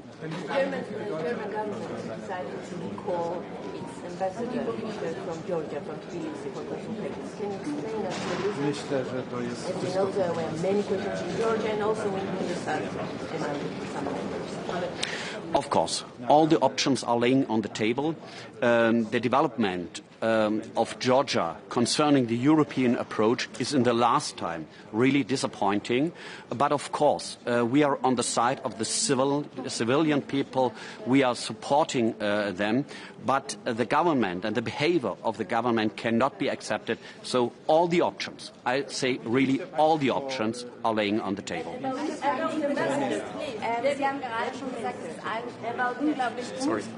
Sie haben gerade gesagt, es ist unglaublich gut, dass es überhaupt gesprochen wird. Am Freitag haben sich Trump und Zelensky getroffen. Das lief nach Medienberichten katastrophal.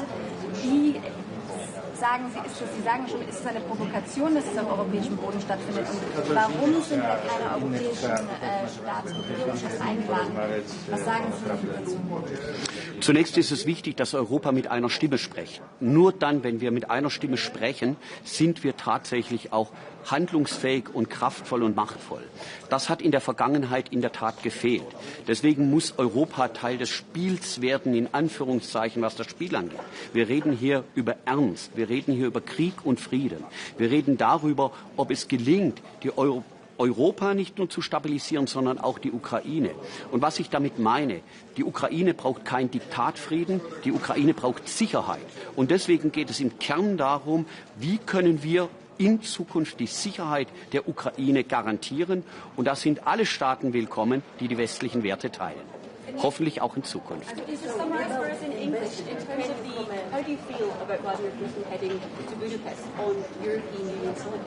Sorry, I did not. English about how you feel about Vladimir Putin, an indicted, a suspected war criminal, heading to EU soil for a meeting in Budapest. I mean, Hungary doesn't represent your point of view. Of course, Hungary will not share my point. That's obviously right. It is not the only one.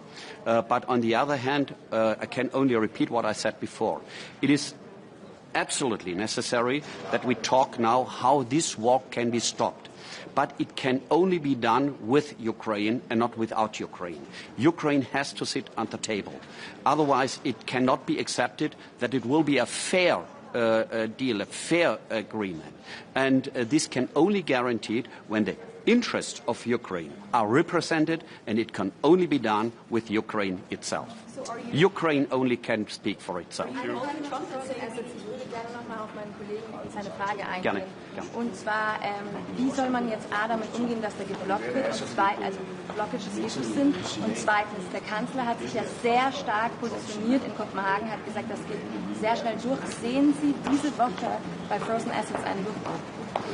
Noch einmal, ich kann nur wiederholen, was ich vorhin gesagt hatte.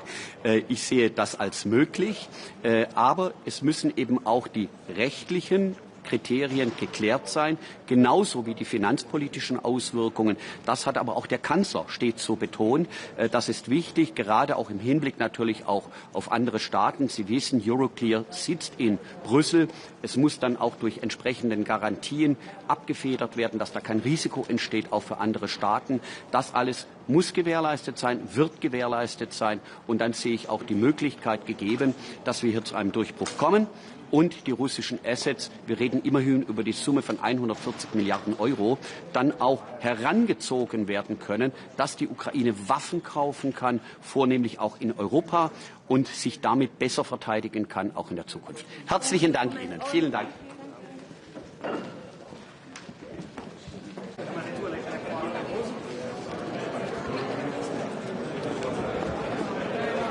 Monsieur, bonjour. Alors c'est un grand plaisir pour nous évidemment d'être aujourd'hui présent à Luxembourg pour la concrétisation au niveau du Conseil de ce programme et de ce plan Report EU initié sous présidence belge déjà à l'époque, mais également de venir discuter d'un deuxième point qui est crucial pour la Belgique notamment, qui est l'électrification.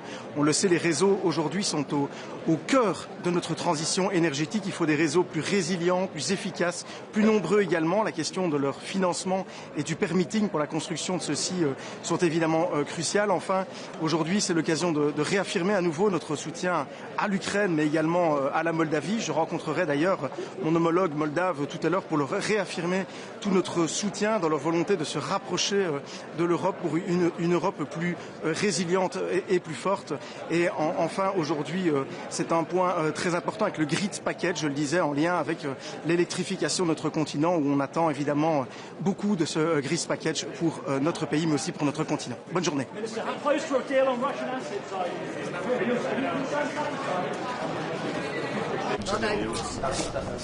Kan man stå på krydset?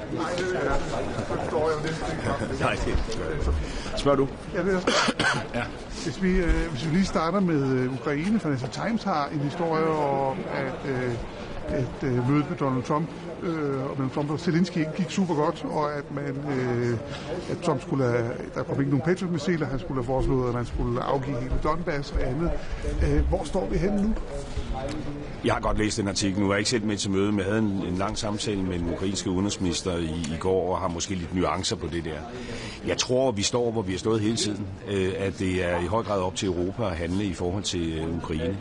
Og jeg synes, det mest afgørende overhovedet, det er, at vi nu får fremskridt i hele den her diskussion om, hvordan vi bringer de immobiliserede aktiver i spil.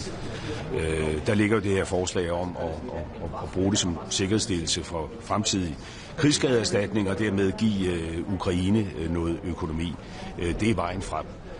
Det kommer vi til at vende i dag. Vi kommer ikke til at konkludere det i dag. Jeg håber, at det europæiske råd, der skal finde sted senere i ugen, bringer den her sag meget fremad, fordi det er det helt afgørende. Ukraine er langt hen ad vejen i stand til at forsvare sig selv og i øvrigt også udvikle de militære kapabiliteter, der skal til, hvis ellers de har økonomi til det. Så jeg tror, at det er helt afgørende for et gennembrud her.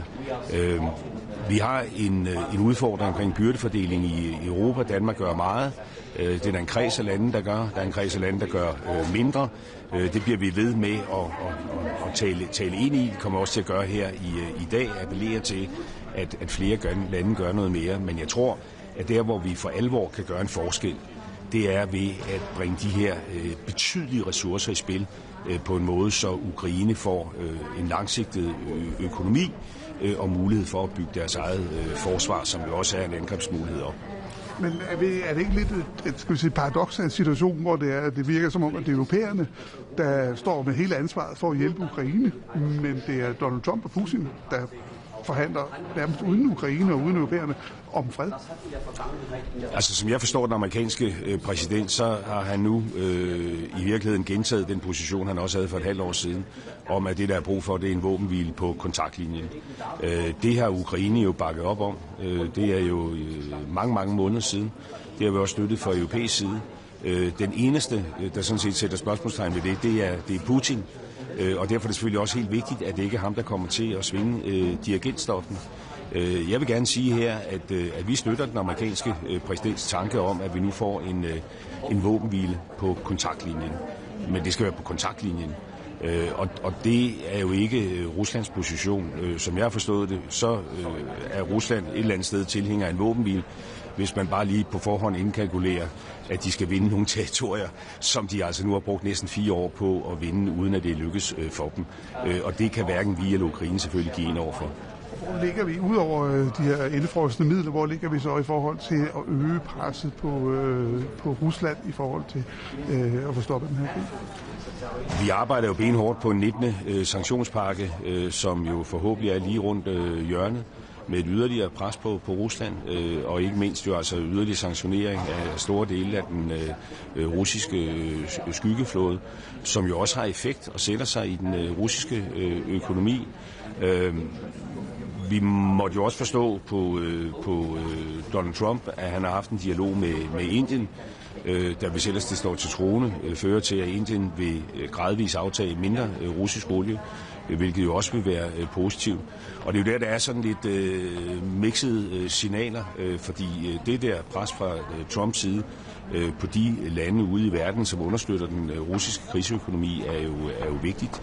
Ligesom det er vigtigt, jeg snakkede med Lindsey Graham i går, at jeg forstår, at man jo fortsat arbejder videre med den her Lindsey Graham sanktionspakke, og at man i øvrigt også arbejder på et lovforslag, hvor man definerer Rusland som sponsor af statsterrorisme på grund af de ukrainske børn, der er blevet bortført. Og jeg må forstå, at på trods af det møde, der nu skal finde sted mellem Putin og Trump, så er det stadigvæk tanken, at det er noget, man skal behandle on the Hill her den 22. oktober. Så det er jo vigtigt, at vi også fra EU's side opretholder det her pres, så det handler om yderligere sanktioner, det handler om at understøtte Ukraines evne til at forsvare sig selv, og der peger jeg bare på, at vi har brug for nu snart at få et gennembrud på det her med de mobiliserede aktører. Hvad siger du til, at der pludselig bliver indkaldt til et muligt topmøde mellem Trump og Putin i Budapest, altså internt i EU? Ja, det kunne jeg sige en hel masse til. Ja, men det er jo ikke noget, der flytter på omstændighederne. Altså det, der er det helt afgørende, det er, at vi nu manifesterer stærk opbakning til Ukraine. Derfor må vi også se at komme op til det her møde med den ukrainske udenrigsminister. Flere sanktioner, mere økonomi til Ukraine, og dermed også et signal til vores amerikanske venner om, at det her har vores allerstørste bevågenhed, og vi står med Ukraine. Vi støtter den amerikanske præsidents tanke om en våbenhvile på kontaktlinjen, men vi støtter ikke alle mulige andre tanker om landswap. Hvis der skal ske noget nu, så skal vi have en våbenhvile ved kontaktlinjen, og så må de her yderligere spørgsmål omkring territorier, det må være noget, man vender tilbage til efterfølgende. Og så lige hurtigt spørgsmål om Mellemøsten. Kort efter freden, så har der jo været kamphandlinger. Hvordan ser du den situation, der er dernede nu? Det er jo en meget, meget skrøbelig situation, og derfor er det også afgørende, at man hurtigst muligt kommer videre til fase 2. Jeg tror, det der er det helt afgørende her, det er, at man i FN's Sikkerhedsråd får vedtaget en resolution, jo før jo bedre, som sætter rammen omkring den her internationale stabilitetsstyrke, der skal ind og monitorere. Der er jo brug for noget monitorering af den her våbenhvile. Jeg talte med mine egyptiske kolleger i går aftes, og der er jo en række lande, der sådan set er parat til at løfte den her opgave, men det kræver jo, at der er et sikkert FN-mandat. Nu sidder vi selv i FN's Sikkerhedsråd. Jeg ved, at flere af de permanente medlemmer arbejder på sådan en resolution. Det er noget, vi læner os dybt ind i, fordi det er afgørende vigtigt. Mr. Minister, yes. a quick question in English, sorry. Yes. You're the Danish presidency at the moment, and you're setting the agenda for these meetings, but with Hungary's announcement of this Budapest summit, do you not think that Hungary is actually setting the agenda for the EU at the moment? No, actually, I don't think so. I mean, Budapest is just a venue for a meeting. I mean, It is not organized by Hungary or any European countries. It's a decision taken by the American president who wants to meet his Russian counterpart. Nothing I can do about it, apart from, stressing that we stand with Ukraine. And we support the American president's proposal of a ceasefire at the contact line. Nothing more than that. That would be an important step forward. And if the item on the agenda on that high-level meeting is about that, it is absolutely okay. But apart from that, I think what we should do now is to increase our support to Ukraine. We have to establish a breakthrough when it comes to the immobilized asset as soon as possible. We have an issue with burden sharing among the European countries. Denmark is doing a lot. Some other countries are doing similar to us. Others should step up. We will push for that. But I think a more innovative way to solve this problem is to use the immobilized assets as security for a loan, which will enable Ukraine to defend themselves. Without medical support, without the proper, and now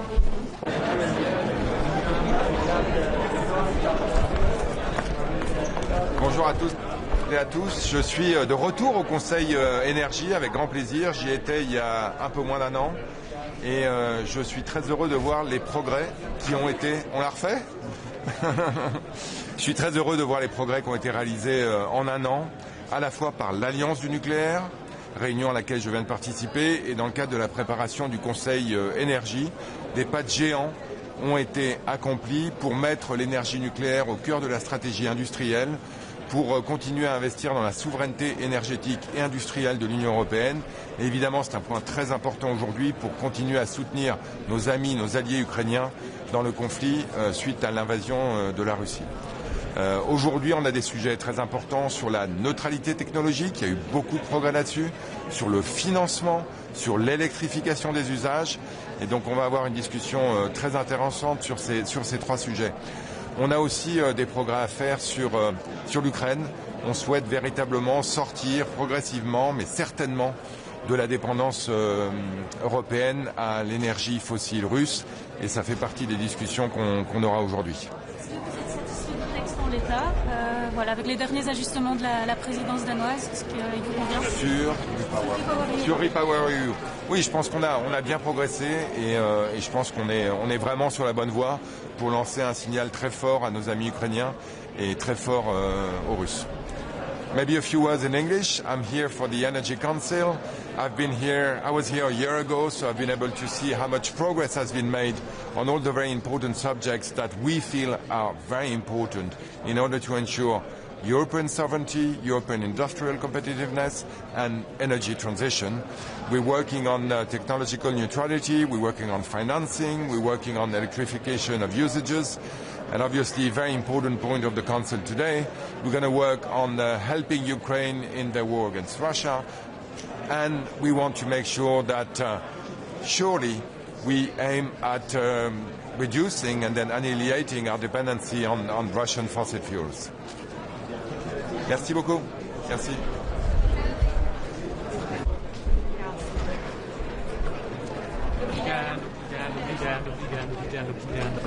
Ne, dobrý, já si to budu takhle. Tak. Nahodíte otázku? Mám nahodit, dobře. Klidně, tak, pane ministře, tento týden paní šéfka unijní diplomacie říkala, že očekává schválení 19. balíku sankcí, tak máme tam ten náš český návrh známý, tak v jaké je to fázi, jak to vypadá? Máme podporu pro náš návrh? Tak v tuhle chvíli to vypadá, že ten sankční balík musí ještě projít skrze Evropskou radu, nebo že Evropská rada, věřím, by mohla být to místo, kde se věci odblokují. Takže by to mohlo být tento týden, ale já u sankcí říkám, že dokud není hotovo, tak to prostě neplatí. Samozřejmě jsem velice rád, že v tom 19. sankčním balíku je i ten návrh, se kterým jsem původně přišel já, se kterým přišla Česká republika, tedy omezení pohybu ruských diplomatů v rámci Schengenu, tak abychom nastolili plnou reciprocitu ve Vídeňské úmluvě v akreditaci diplomatů a má to samozřejmě i nezbytný bezpečnostní rozměr. Proč není možné schválit 19. balíček už dnes.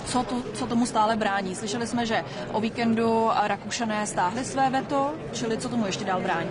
Já se přiznám, že v tuhle chvíli úplně tu detailní znalost nemám, ale vnímám, že se to týká střední Evropy a energetiky. Ráda bych se zeptala ještě na plány amerického prezidenta Trumpa, který minulý týden oznámil, že se chce sejít s Vladimírem Putinem, a to pravděpodobně v Budapešti. Tak jak vnímáte to, že by tato schůzka měla proběhnout na území Evropské unie i vzhledem k tomu, že na Putina je vydaný mezinárodní zatykač? Vlastně bude to už druhé setkání mezi Putinem a Trumpem. Já myslím, že je legitimní, aby se tyto světoví státníci setkali. Záleží vždycky v jakých kulisách a o čem mají diskutovat. Já říkám, že pokud se mají bavit o Ukrajině a o nějakém třeba míru na Ukrajině, tak u toho vždycky musí být Ukrajina. Nevynechávejme ji z toho, aby se nestala tím objektem té diskuze. Samozřejmě pro Budapešť to bude velmi prestižní, bez pochyby. Kladu si otázku, jakým způsobem hodlají třeba naložit s mezinárodním zatykačem, ale viděli jsme, že Budapešť se vlastně k této instituci staví způsobem, že s ní chce odejít. Tak to jsou takové otázky, které si kladu. Ale nic konkrétního vlastně zatím potvrzeno nebylo. Máme pouze ten záměr, ale detaily ještě nevíme. Ještě jedna otázka teda k dalšímu tématu. Na stole jsou stále navržené sankce proti Izraeli, respektive proti extremistickým izraelským ministrům, plus ten návrh na pozastavení částečné asociační dohody. Tak jak by s tím Rada měla aktuálně naložit podle vás? Já se přiznám, že v tuhle chvíli není podle mého názoru prostor, aby takovéhle sankce byly přijaty. A to je ale postoj, který sdílí celá řada členských států. Děkuju vám. Tak jo, určitě. Tam vlastně se objevily dva návrhy, kdy ukončit dovoz ruského plynu, že jo? Evropská rada, nebo původně navrhovala leden 2028 a výbor ITRE vlastně navrhl to udělat už o rok dříve, leden 2027. Nevíte, k jakému návrhu to, jako, který má větší šanci uspět? Takhle vám to tady neřeknu na místě. Česko je na to připraveno, takže nás jakoby takovéto návrhy neomezují. My jsme si své domácí úkoly odpracovali, máme MSHV, kontrakty v Německu, plynová infrastruktura je propojená, takže my jsme připraveni a podporujeme ukončení co nejdříve. Jaký návrh nakonec projde, nedokážu. Tak jo. Ještě má něco, aha. Nebo? Ne, dobrý, vy jste taky spokojený? Tak jo, díky moc, děkuju. Díky.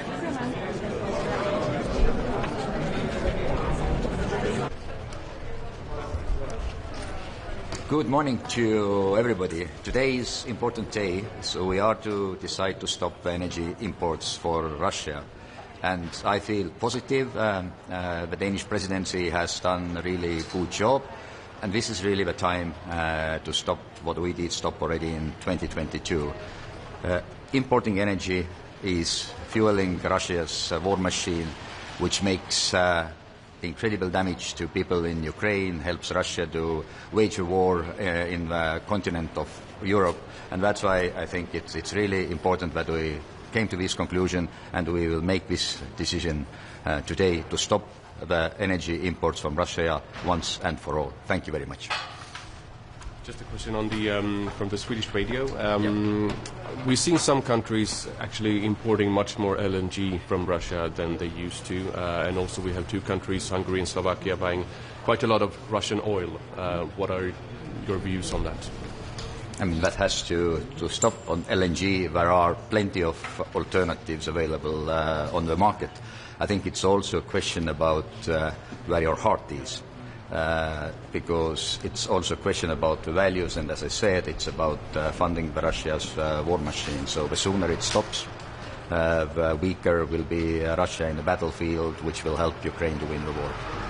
And Hungary and Slovakia, I mean, did you have an exception to the sanctions, but they could actually buy from Croatia, as I understand it. When it comes to the oil. Yeah, but it also goes for oil, so we need to stop oil as well. So that is a matter of principle. Thank you. Morning. The Romanian delegation is the State Secretary, Mr. Cristian Bușoi. Hello, I'm very honored to represent Romania as State Secretary coordinating European International Affairs and former chair of the ITRE Committee in the European Parliament. Today it's a very important day as we send a very strong signal through Repower EU regulation. We aim to demonstrate once again the support for Ukraine and the strong decision to phase out Russian imports of natural gas. And also we welcome the European Parliament vote that sends also a strong signal in this regard. Then on electrification, Romania continues to see that we need a more integrated and interconnected EU energy market, and we need to continue and even enhance the interconnections. The Central and East European countries are still suffering from the lack of interconnections. We still experience high energy prices, and this is a critical aspect for Romania also.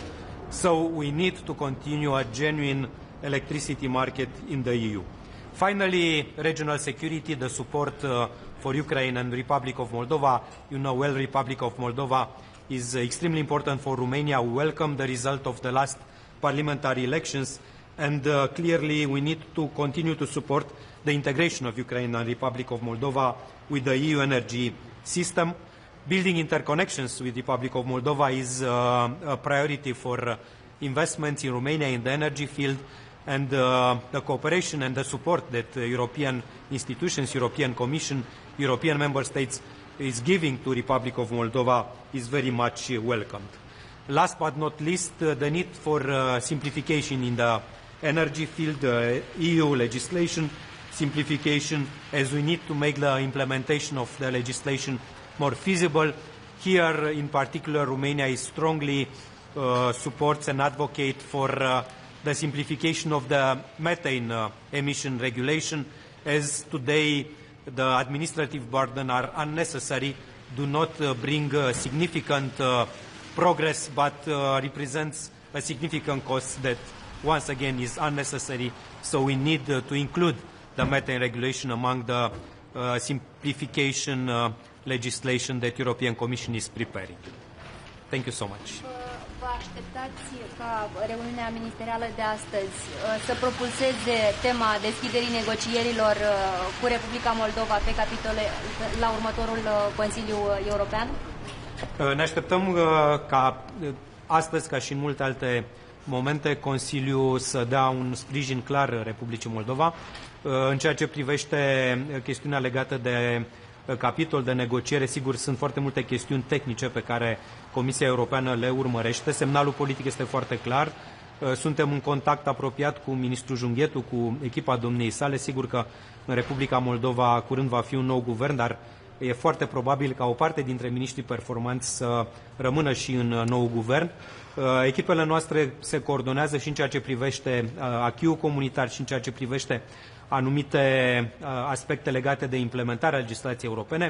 Sigur că experiența României de dinainte de 2007 nu este atât de relevantă, pentru că legislația în materie de energie în Uniunea Europeană astăzi este mult mai mare, mai stufoasă, mai consistentă decât era cu mult timp înainte. Astăzi avem cu adevărat o legislație puternică în domeniul energiei.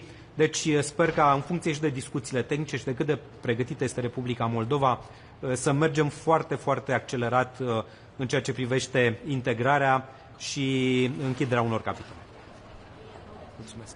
Sorry for the question was in Romania. Thank you so much.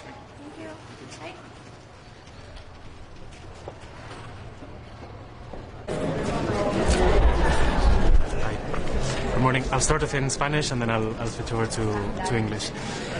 Hoy es un día muy importante para el futuro energético de Europa. Aquí en Luxemburgo, en el Consejo de Ministros de Energía, vamos a abordar la propuesta de reglamento para la eliminación de la dependencia energética de Rusia. Y España viene a este Consejo con dos mensajes muy importantes. El primero, España va a apoyar el reglamento para la eliminación de la dependencia energética de Rusia.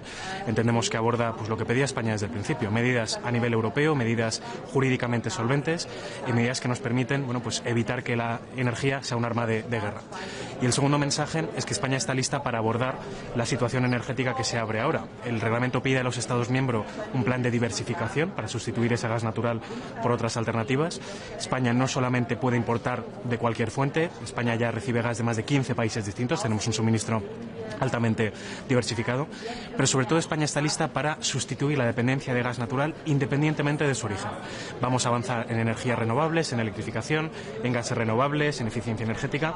En definitiva, hemos aprendido que la dependencia de gas natural de terceros países es peligrosa para la economía, es peligrosa para la seguridad europea y nacional, y España estamos listos, como digo, para acelerar esa descarbonización y esa reducción de la dependencia energética. Le quería preguntar también por el tema del cambio de hora. ¿España va a reavivar este debate y qué es lo que va a proponer especialmente?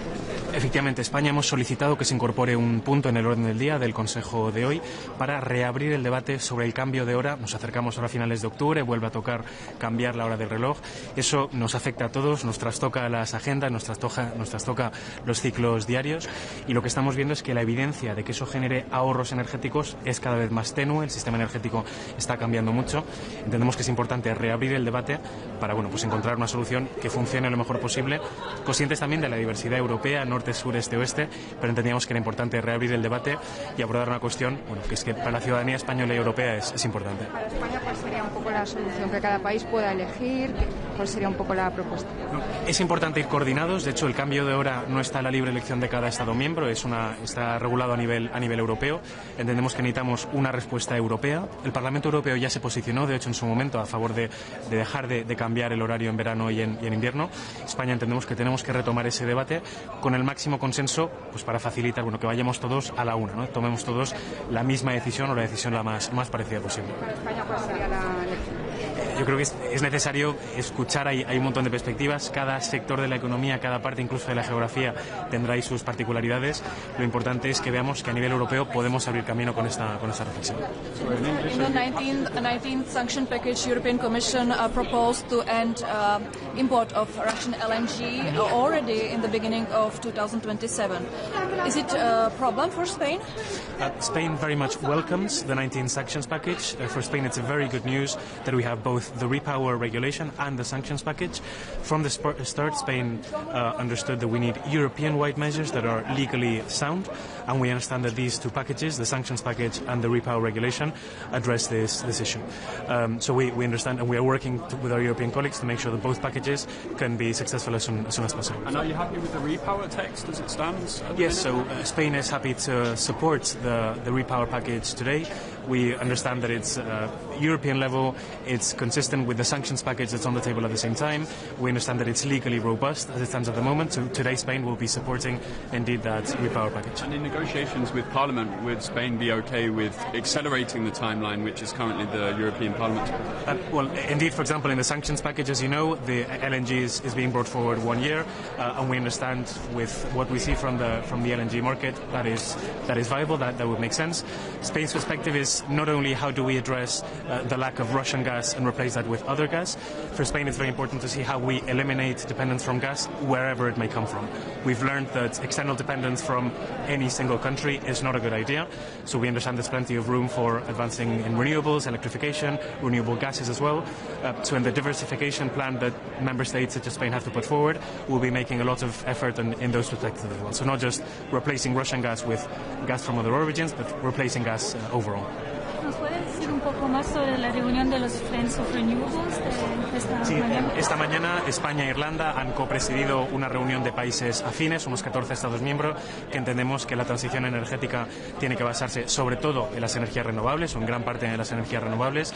Hemos compartido posiciones, hemos adelantado las posiciones o las ideas de cada Estado miembro con respecto al Grids Package, ese paquete de redes que la Comisión Europea va a presentar previsiblemente antes de final de año, y hemos compartido un poco las perspectivas con respecto a hoy. Hoy vamos a hablar, además del paquete de gas ruso, vamos a hablar también de electrificación, y ha habido un gran consenso en la sala sobre la importancia de la electrificación, las interconexiones europeas y de tener normas similares a nivel europeo en lo que tiene que ver con las redes eléctricas, porque es fundamental para esta transición energética. Great. Thank you very much. Muchas gracias.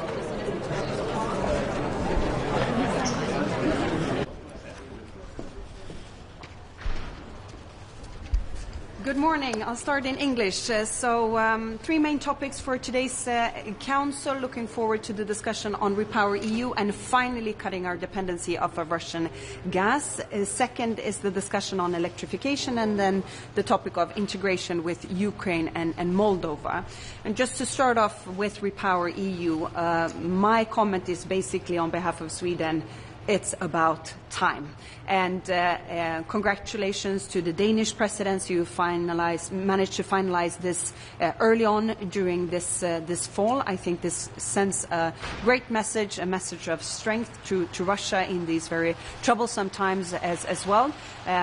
We have pushed on behalf of Sweden for a very ambitious level to this, and now it's time to start walking the talk, and I look forward to finalizing this today.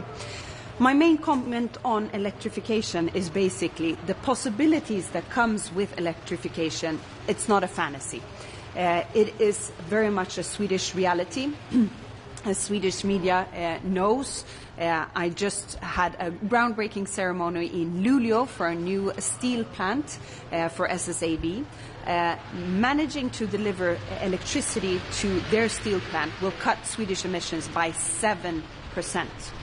The total of Sweden's emission by 7%. So this example, I think, shows that electrification truly is the way to be able to combine competitiveness, economic growth, cutting emissions, and taking our security very, very seriously. Last, I really just want to emphasize our long-term support for Ukraine. I'm happy that we have representation from Ukraine here today, although we don't have the minister himself present today because of the last few days' horrible attacks on the energy system of Ukraine once again. But this is the reason that this is our long-term, most prioritized foreign policy issue, the support of the Swedish people to Ukraine. Last but not least, just want to comment on the meeting that I just stepped out of this morning, and you just met with my Romanian colleague, first time not a Swede or a French minister leading the nuclear alliance. I think that's also a great signal. Today we were happy to welcome Estonia as full members of the nuclear alliance, and also with Greece as observers.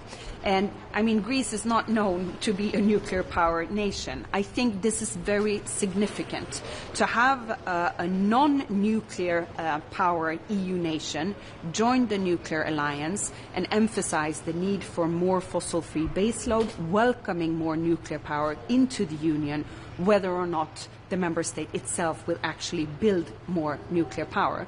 This is in line with what we're seeing with the NB8 countries as well. Sweden just hosted a Nordic Nuclear Investment Summit on nuclear issues, making Sweden, starting off Sweden as sort of a hub for new nuclear investments in the Baltic Sea region. And this is the shift that we're seeing also in Denmark. They might not be building new nuclear themselves, but they see and acknowledge the need for it in the system as a whole. So I think this is a quite big trend shift within the European Union, send a very strong message to the Commission as well. Okay. Om Repower EU och beslutet som ni då ska fatta idag, kan du förklara vad innebär det här? Men det här innebär ju nu att alla medlemsstater åtar sig att ta fram en detaljerad, konkret plan för hur man helt ska kapa sitt beroende utav rysk gas. Och det kommer att ske i steg, men senast 1 januari 2028 så ska man nu ha lyckats kapa detta. Och det är ju anledningen till att jag som svensk minister säger också it's about time. Det är hög tid att vi lyckas ta det här steget. Men det är ett stort steg. Det har varit stor turbulens inom unionen i den här frågan, och det är stort att vi lyckas få detta över mållinjen. Men att vissa länder då skulle få till 2028 på sig, det är ju flera år framåt i tiden och det är ganska många miljarder som pumpas in i Putins krigskassa. Är det här bra nog? Nej, men vi hade gärna sett att detta hade skett betydligt tidigare och med en högre ambitionsnivå. Men läget ser ut som det gör, och det är otroligt viktigt att visa på enighet och att vi lyckas få detta över mållinjen överhuvudtaget. Och samtidigt i andra änden så trycker vi på med hårda sanktioner. Vi är uppe i många antal sanktionspaket nu, och det kommer ju fortsatt behöva vara en nödvändig väg framåt parallellt med att vi nu skiftar bort ifrån rysk gas, äntligen. Apropå enighet där, nu pratar ni visserligen om gas, men när det gäller, om vi tittar på olja så är det ju 2 länder som har undantag, Ungern och Slovakien, som inte alls har försökt fasa ut det där, utan snarare kanske tvärtom. Ungern köper betydligt mer olja från Ryssland nu jämfört med före det fullskaliga kriget startade. Hur ser du på det? Jag kan bara beklaga det. Och samtidigt så erkänner vi att de har en helt annan geografisk situation än vad många andra EU-medlemsländer har. Men jag hoppas att i diskussioner som kanske rör andra energifrågor, kan handla om till exempel tillgången till kärnbränsle som Ungern behöver för sina kärnkraftverk, att man kanske skulle kunna hitta en konstruktivare väg framåt om det går att hjälpa dem i att stärka andra delar av deras energisystem, att de då också skulle kunna ta ytterligare steg här. Men det är klart att vi har ju fördömt och delar ju inte deras syn på deras vägval. Som jag förstår det, när jag pratar med experter, så kan de faktiskt ersätta den ryska oljan med olja från Kroatien rent kapacitetsmässigt. Det skulle vara dyrare bara. Tycker du det vore okej att EU pumpar in, alltså genom form av finansiellt stöd för att kompensera dem? Vi har ingen konkret svensk ståndpunkt på specifikt den lösningen. Men vår viljeriktning är ju väldigt tydlig, och där har vi varit beredda att vara, så att säga, väldigt konstruktiva och kreativa i lösningar så länge slutresultatet är att vi blir av med vårt stora ryska beroende som vi fortfarande har, samtidigt som det är ett fullskaligt invasionskrig på europeisk mark. Så jag har svårt att se att vi inte skulle kunna vara på något vis hjälpsamma i en sån lösning. Just Ungern har ju också rysk kärnkraft på sätt och vis, i och med att det är ryska Rosatom som bygger deras kärnkraftverk och liknande. Hur ser du på det? Vi har ju från svensk sida via Westinghouse i Västerås lyckats hjälpa Ukraina i att fasa ut sitt beroende utav ryskt kärnbränsle till exempel. Och de har ju också ryskbyggda kärnkraftverk på Ukrains territorium. Så det är ju klart att vi skulle ju gärna vilja se den typen utav lösning, och att vi bistår från Sveriges sida till fler EU-länder på samma sätt. Och det här har jag ju med ganska tydlig skärpa också markerat till mina EU-vänner. The European Parliament has already agreed its position on the Repower EU proposals, and it wants to accelerate the timeline on both oil and gas. Obviously, the position among member states has not yet been agreed, but do you see an appetite to go faster? From a Swedish perspective, definitely. And I've made it very clear, my comment today is it's about time. I'm happy the Danish presidency managed to bring this far and across the finish line as it seems today. But it truly is about time. And it is a quite lengthy timeline also to fulfill this commitment that we are setting out today. Any way where we can be constructive and creative in increasing the tempo of that timeline, Sweden will be here to assist. A question about nuclear. Obviously the EU-US trade deal talks about this very large amount of energy imports that the EU should engage with, and the Commission is talking about some of that being nuclear. How much potential do you actually see for a large amount of nuclear imports of technology and so on from the US?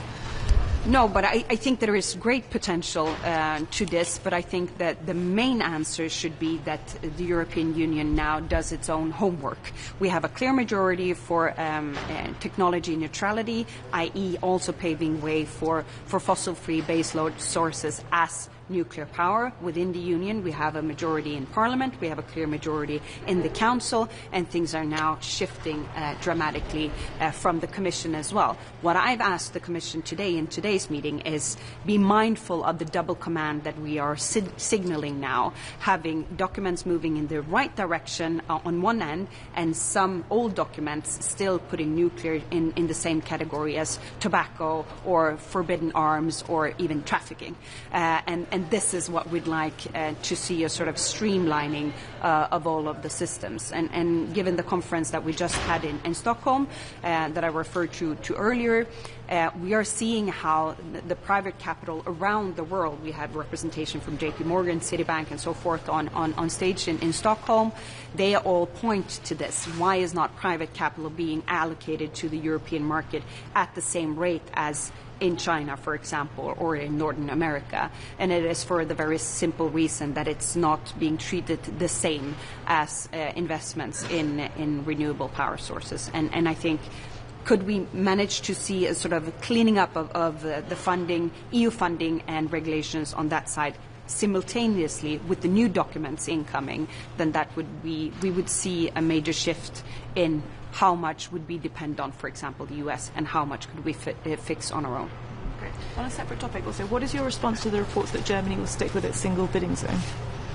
Well, so this is not something that I could control. I could not command Germany to do otherwise.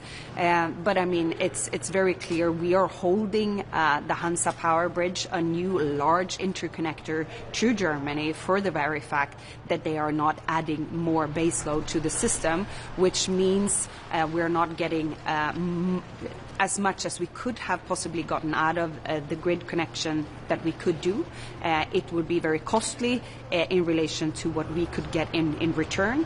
We are the number one country within the European Union that imports the least and that exports the most to the system. So it truly is, if the Commission is now asking all of us to interconnect even more, Sweden is the one country that is probably the most interconnected with other nations, what's in it for us? We are doing exactly what the Commission is now planning to roll out for the whole of the European Union, and I can tell you it will not be the answer. It will be costly, it will not be able to increase consumption from industry, and you will see more friction, like we've seen between Denmark and Norway, for example, where more countries will hold on interconnections if we are not adding more baseload. I'm very happy and welcoming of the leadership of Katharina Reiche, and the way she's navigating the energy issues. But of course, we would like to see more bidding zones in Germany, and I myself would like to be able to move to one bidding zone in the future for Sweden, because this has caused a massive friction between the northern part and the southern part of Sweden. But the answer to this is I do my homework and add more baseload to my system. But we will propose new bidding zones next year. So look out for that. Yes, for Sweden. And this is because the system that we were asked to use from a European level did not take into consideration a lot of the decisions that we had already made for the Swedish energy system.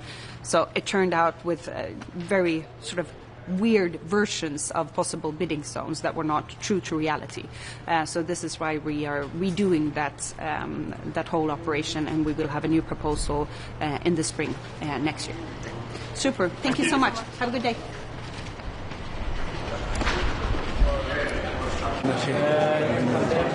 Zdravím, přeji vám hezké dopoledne. Tak hezké dopoledne. My jsme dneska začali jednáním Jaderné aliance, jejíž je Česká republika aktivním členem. A ten dnešní meeting, který trval hodinu, tak byl tedy nejenom o otázce taxonomie, ale já jsem vlastně v tom meetingu zmiňoval, že Česká republika, jakožto věřím a cítím to i z debaty těch ostatních států, pro které je jaderná energetika atraktivní, je, že my v Evropě potřebujeme opravdu reálně stavět nové jaderné zdroje. Potřebujeme nové zdroje energie, tedy ten náš tlak České republiky, tak jako i v jiných tématech, je být opravdu více konkrétní, méně různých nařízení, politických překážek, ale prostě hledat na té evropské úrovni takové kroky, aby se prostě reálně v Evropě stavělo. Problémem Evropy podle mého názoru je, že prostě bohužel ty vnitřní bariéry jsou často opravdu velmi velké a spíše potřebujeme stavět konkrétní projekty. Jednali jsme také o takových věcech, jako je, že by byla nutná hledat shodu na úrovni Evropy na evropském producentovi jaderného paliva, protože pořád řada jaderných elektráren je závislá vlastně na základních energetických zdrojích vlastně z Ruska, a to vlastně i na samotném uranu, který je pak potom přepracováván tedy do těch konečných, řekněme, palivových produktů tyčí, když to jako zjednoduším. My bychom potřebovali spíše od toho Ruska se odstřihnout tedy vlastně kompletně. Za nás potom bylo i důležité zmínit i otázku, nebo to zmiňovalo i Švédsko, je nejenom tedy otázka stavby nových zdrojů, ale vnímáme to, nebo vidíme to tak, že to není jenom otázka investic do nových zdrojů energie, ale samozřejmě i do většího propojování Evropy v otázce tedy energetických soustav, což my jako transportní země určitě podporujeme, že to není jenom otázka investic do těch takzvaně předávacích bodů na hranicích, ale určitě i v otázkách budoucího financování evropských projektů v oblasti energetiky by bylo vhodné, abychom financovali právě i projekty, které si týkají, řekněme, i toho vnitrozemí, aby energie vlastně skrz Evropu dokázala proudit a tím ve finále dokážeme i tím společnou cestou nebo společným přístupem i tedy snižovat cenu energie v Evropě jako takové, protože například švédská ministryně hovořila již o tom, že Švédsko je v situaci, kdy má mnohdy velký přebytek energie a bylo by celkem vhodné, kdyby našla vlastně další partnery v Evropě na její využití, což v současné době při soustavách, které ne mnohdy jsou úplně jako propustné, je tedy reálně možné. Tím dalším jednáním, které nás čeká za chviličku, je tedy jednání tedy samotné Rady pro oblast energetiky. Pro nás je tam důležitý, no velmi důležitý hned ten první bod, což je téma tedy odstřižení se tedy od Ruska v otázkách plynu. Česká republika v tomto vystupuje velmi aktivně, protože my jsme vlastně udělali takové technologické kroky, aby to u nás technicky bylo možné. Očekáváme určité vystupování ze strany Maďarska nebo Slovenska, kde to technicky možné až tak není, ale ostatní státy, tak jak to vnímám, tak tam ta nálada je taková, že podpořit vlastně tuto iniciativu, aby tedy Evropa se jasně odstřihla tedy od ruského plynu. To, co my jako Česká republika, já jsem to své slovenské kolegyni nabízel několikrát, naposledy, když jsme se setkali před 14 dny v Bratislavě na Evropském jaderném fóru, kdy jsme spolu seděli vlastně na večeři, tak jsem opětovně nabídl, že pokud Slovensko bude potřebovat, řekněme, těsnější spolupráci s Českou republikou, tak Česká republika je na to připravena. Takže, pane ministře, připouštíte, že ty obavy Slovenska a Maďarska jsou relevantní, že se jim můžou výrazně zdražit energie, že mohou mít problémy s dodávkami? Tak relevantní jsou, ale bohužel si potom jako kladně otázku, proč tyto státy v těch předchozích letech na to nereagovaly tak, jako na to reagovala Česká republika. My sami jsme na to reagovali, zmodernizovali jsme ropovod TAL, zajistili jsme si plynové zásobníky a tak dále a tak dále. Tedy ano, ty obavy jsou relevantní, ale podle mého názoru jsou technicky řešitelné a Česká republika je připravená v tomto případě primárně Slovensku tedy pomoci, že pokud by se i Slovensko rozhodlo tedy odstřihnout v dodávkách plynu tedy od Ruska, tak naše infrastruktura to umožňuje. Zároveň je na stole 19. balík sankcí, který počítá s dřívějším ještě ukončením dodávek ruského LNG už od začátku roku 2027. Tak to vnímáte jak tento návrh? Já ho podporuji, protože Rusko vede válku proti nám samotným a abychom my prodlužovali financování ruské války proti Evropě, tak mě to nedává smysl, proto my musíme dělat takové kroky, abychom skrze energetické suroviny dále nefinancovali válku proti nám samotným, takže já ho podporuji. Takže má šanci projít ten návrh výboru ITRE, aby vlastně se zkrátila i ten termín pro dovoz potrubního plynu na leden 27? Nedokážu na to, uvidím, jak ta debata bude probíhat, ale já osobně bych to uvítal. Jak je na tom aktuálně Česká republika, pane ministře, kdybyste nám mohl připomenout, odkud my čerpáme plyn a jestli ještě máme nějaké dodávky z Ruska? Tak Česká republika jako taková neodebírá plyn z Ruska, i když můžeme očekávat nebo můžeme spekulovat, že nějakým způsobem některými kanály přes různé překupníky se ten plyn do Evropy, ruský plyn stále nějakým způsobem dostává, ale pokud mohu hovořit za Českou republiku jako takovou, tak my ruský plyn neodebíráme. Děkujeme. Tak jo, my taky děkujeme. Tak jo, hezký den. Hezký den.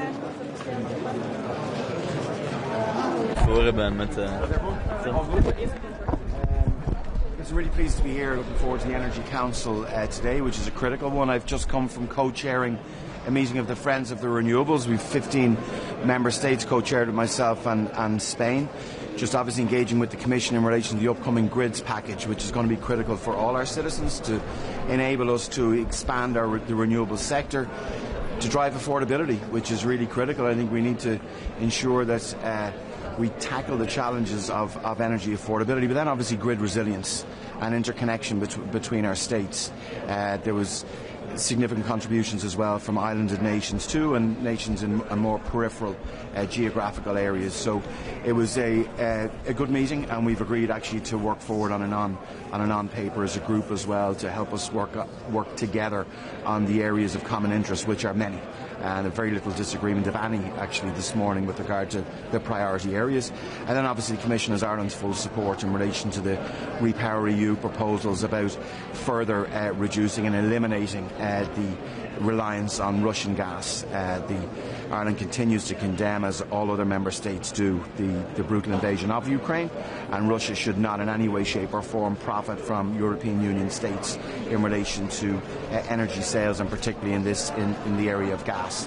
So we're fully supportive of the Commission's position on that, and looking forward to talking indeed with Commissioner Jorgensen in that regard. And are you anticipating negotiations with Parliament, because they have a deadline that's before one of the councils? So what's negotiations in relation to? Repower EU, sorry. Yeah, no, I think, look, there's been engagement with Parliament. I think, in fairness, today is an important step that we get the support of the Energy Council, and I'd expect that support to be granted by the vast bulk, if not all. I know there's a couple of member states may have differing opinions, but I think it's really clear that energy ministers across the European Union speak with one voice in this regard and support the Commission and their proposals. Parliament obviously respect their own role that they have within this too. Thanks.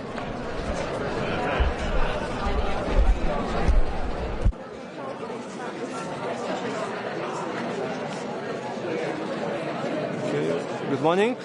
So from the Lithuanian point of view, first of all, we would like to condemn the brutal attacks of Russia towards Ukraine energy infrastructure, towards the critical energy infrastructure ahead of winter.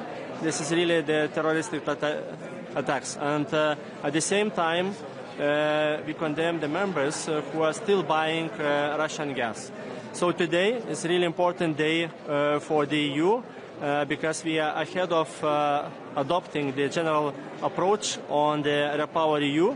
And the Repower EU is really critically important for all the Europe because it will permanently phase out the import of Russian gas.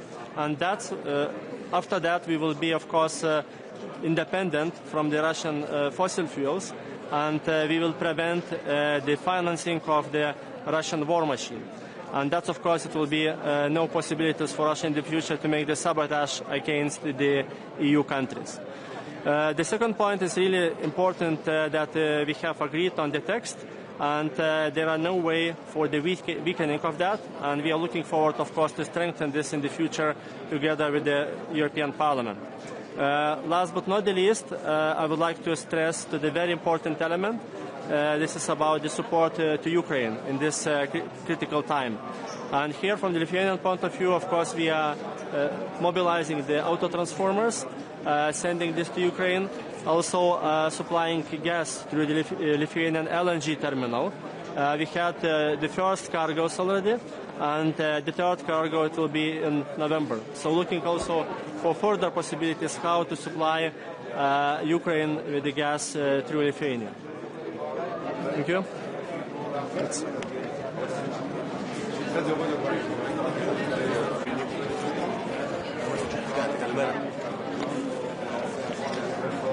Είμαστε έτοιμοι.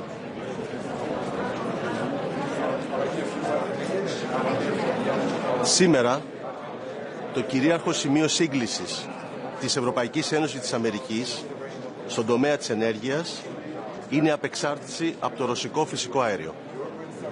Και σε αυτή τη νέα ενεργειακή αρχιτεκτονική η πατρίδα μας διαδραματίζει πρωταγωνιστικό ρόλο. Με στρατηγικές υποδομές, ρεβιθούσα, FSRU, IGB και ενεργή ανάμειξη στον κάθετο διάδρομο. Στηρίζουμε τον κανονισμό Repower EU καθώς οδηγεί την Ευρώπη σε ενεργειακή ανεξαρτησία. Απαραίτητη η αυστηρή τήρησή του από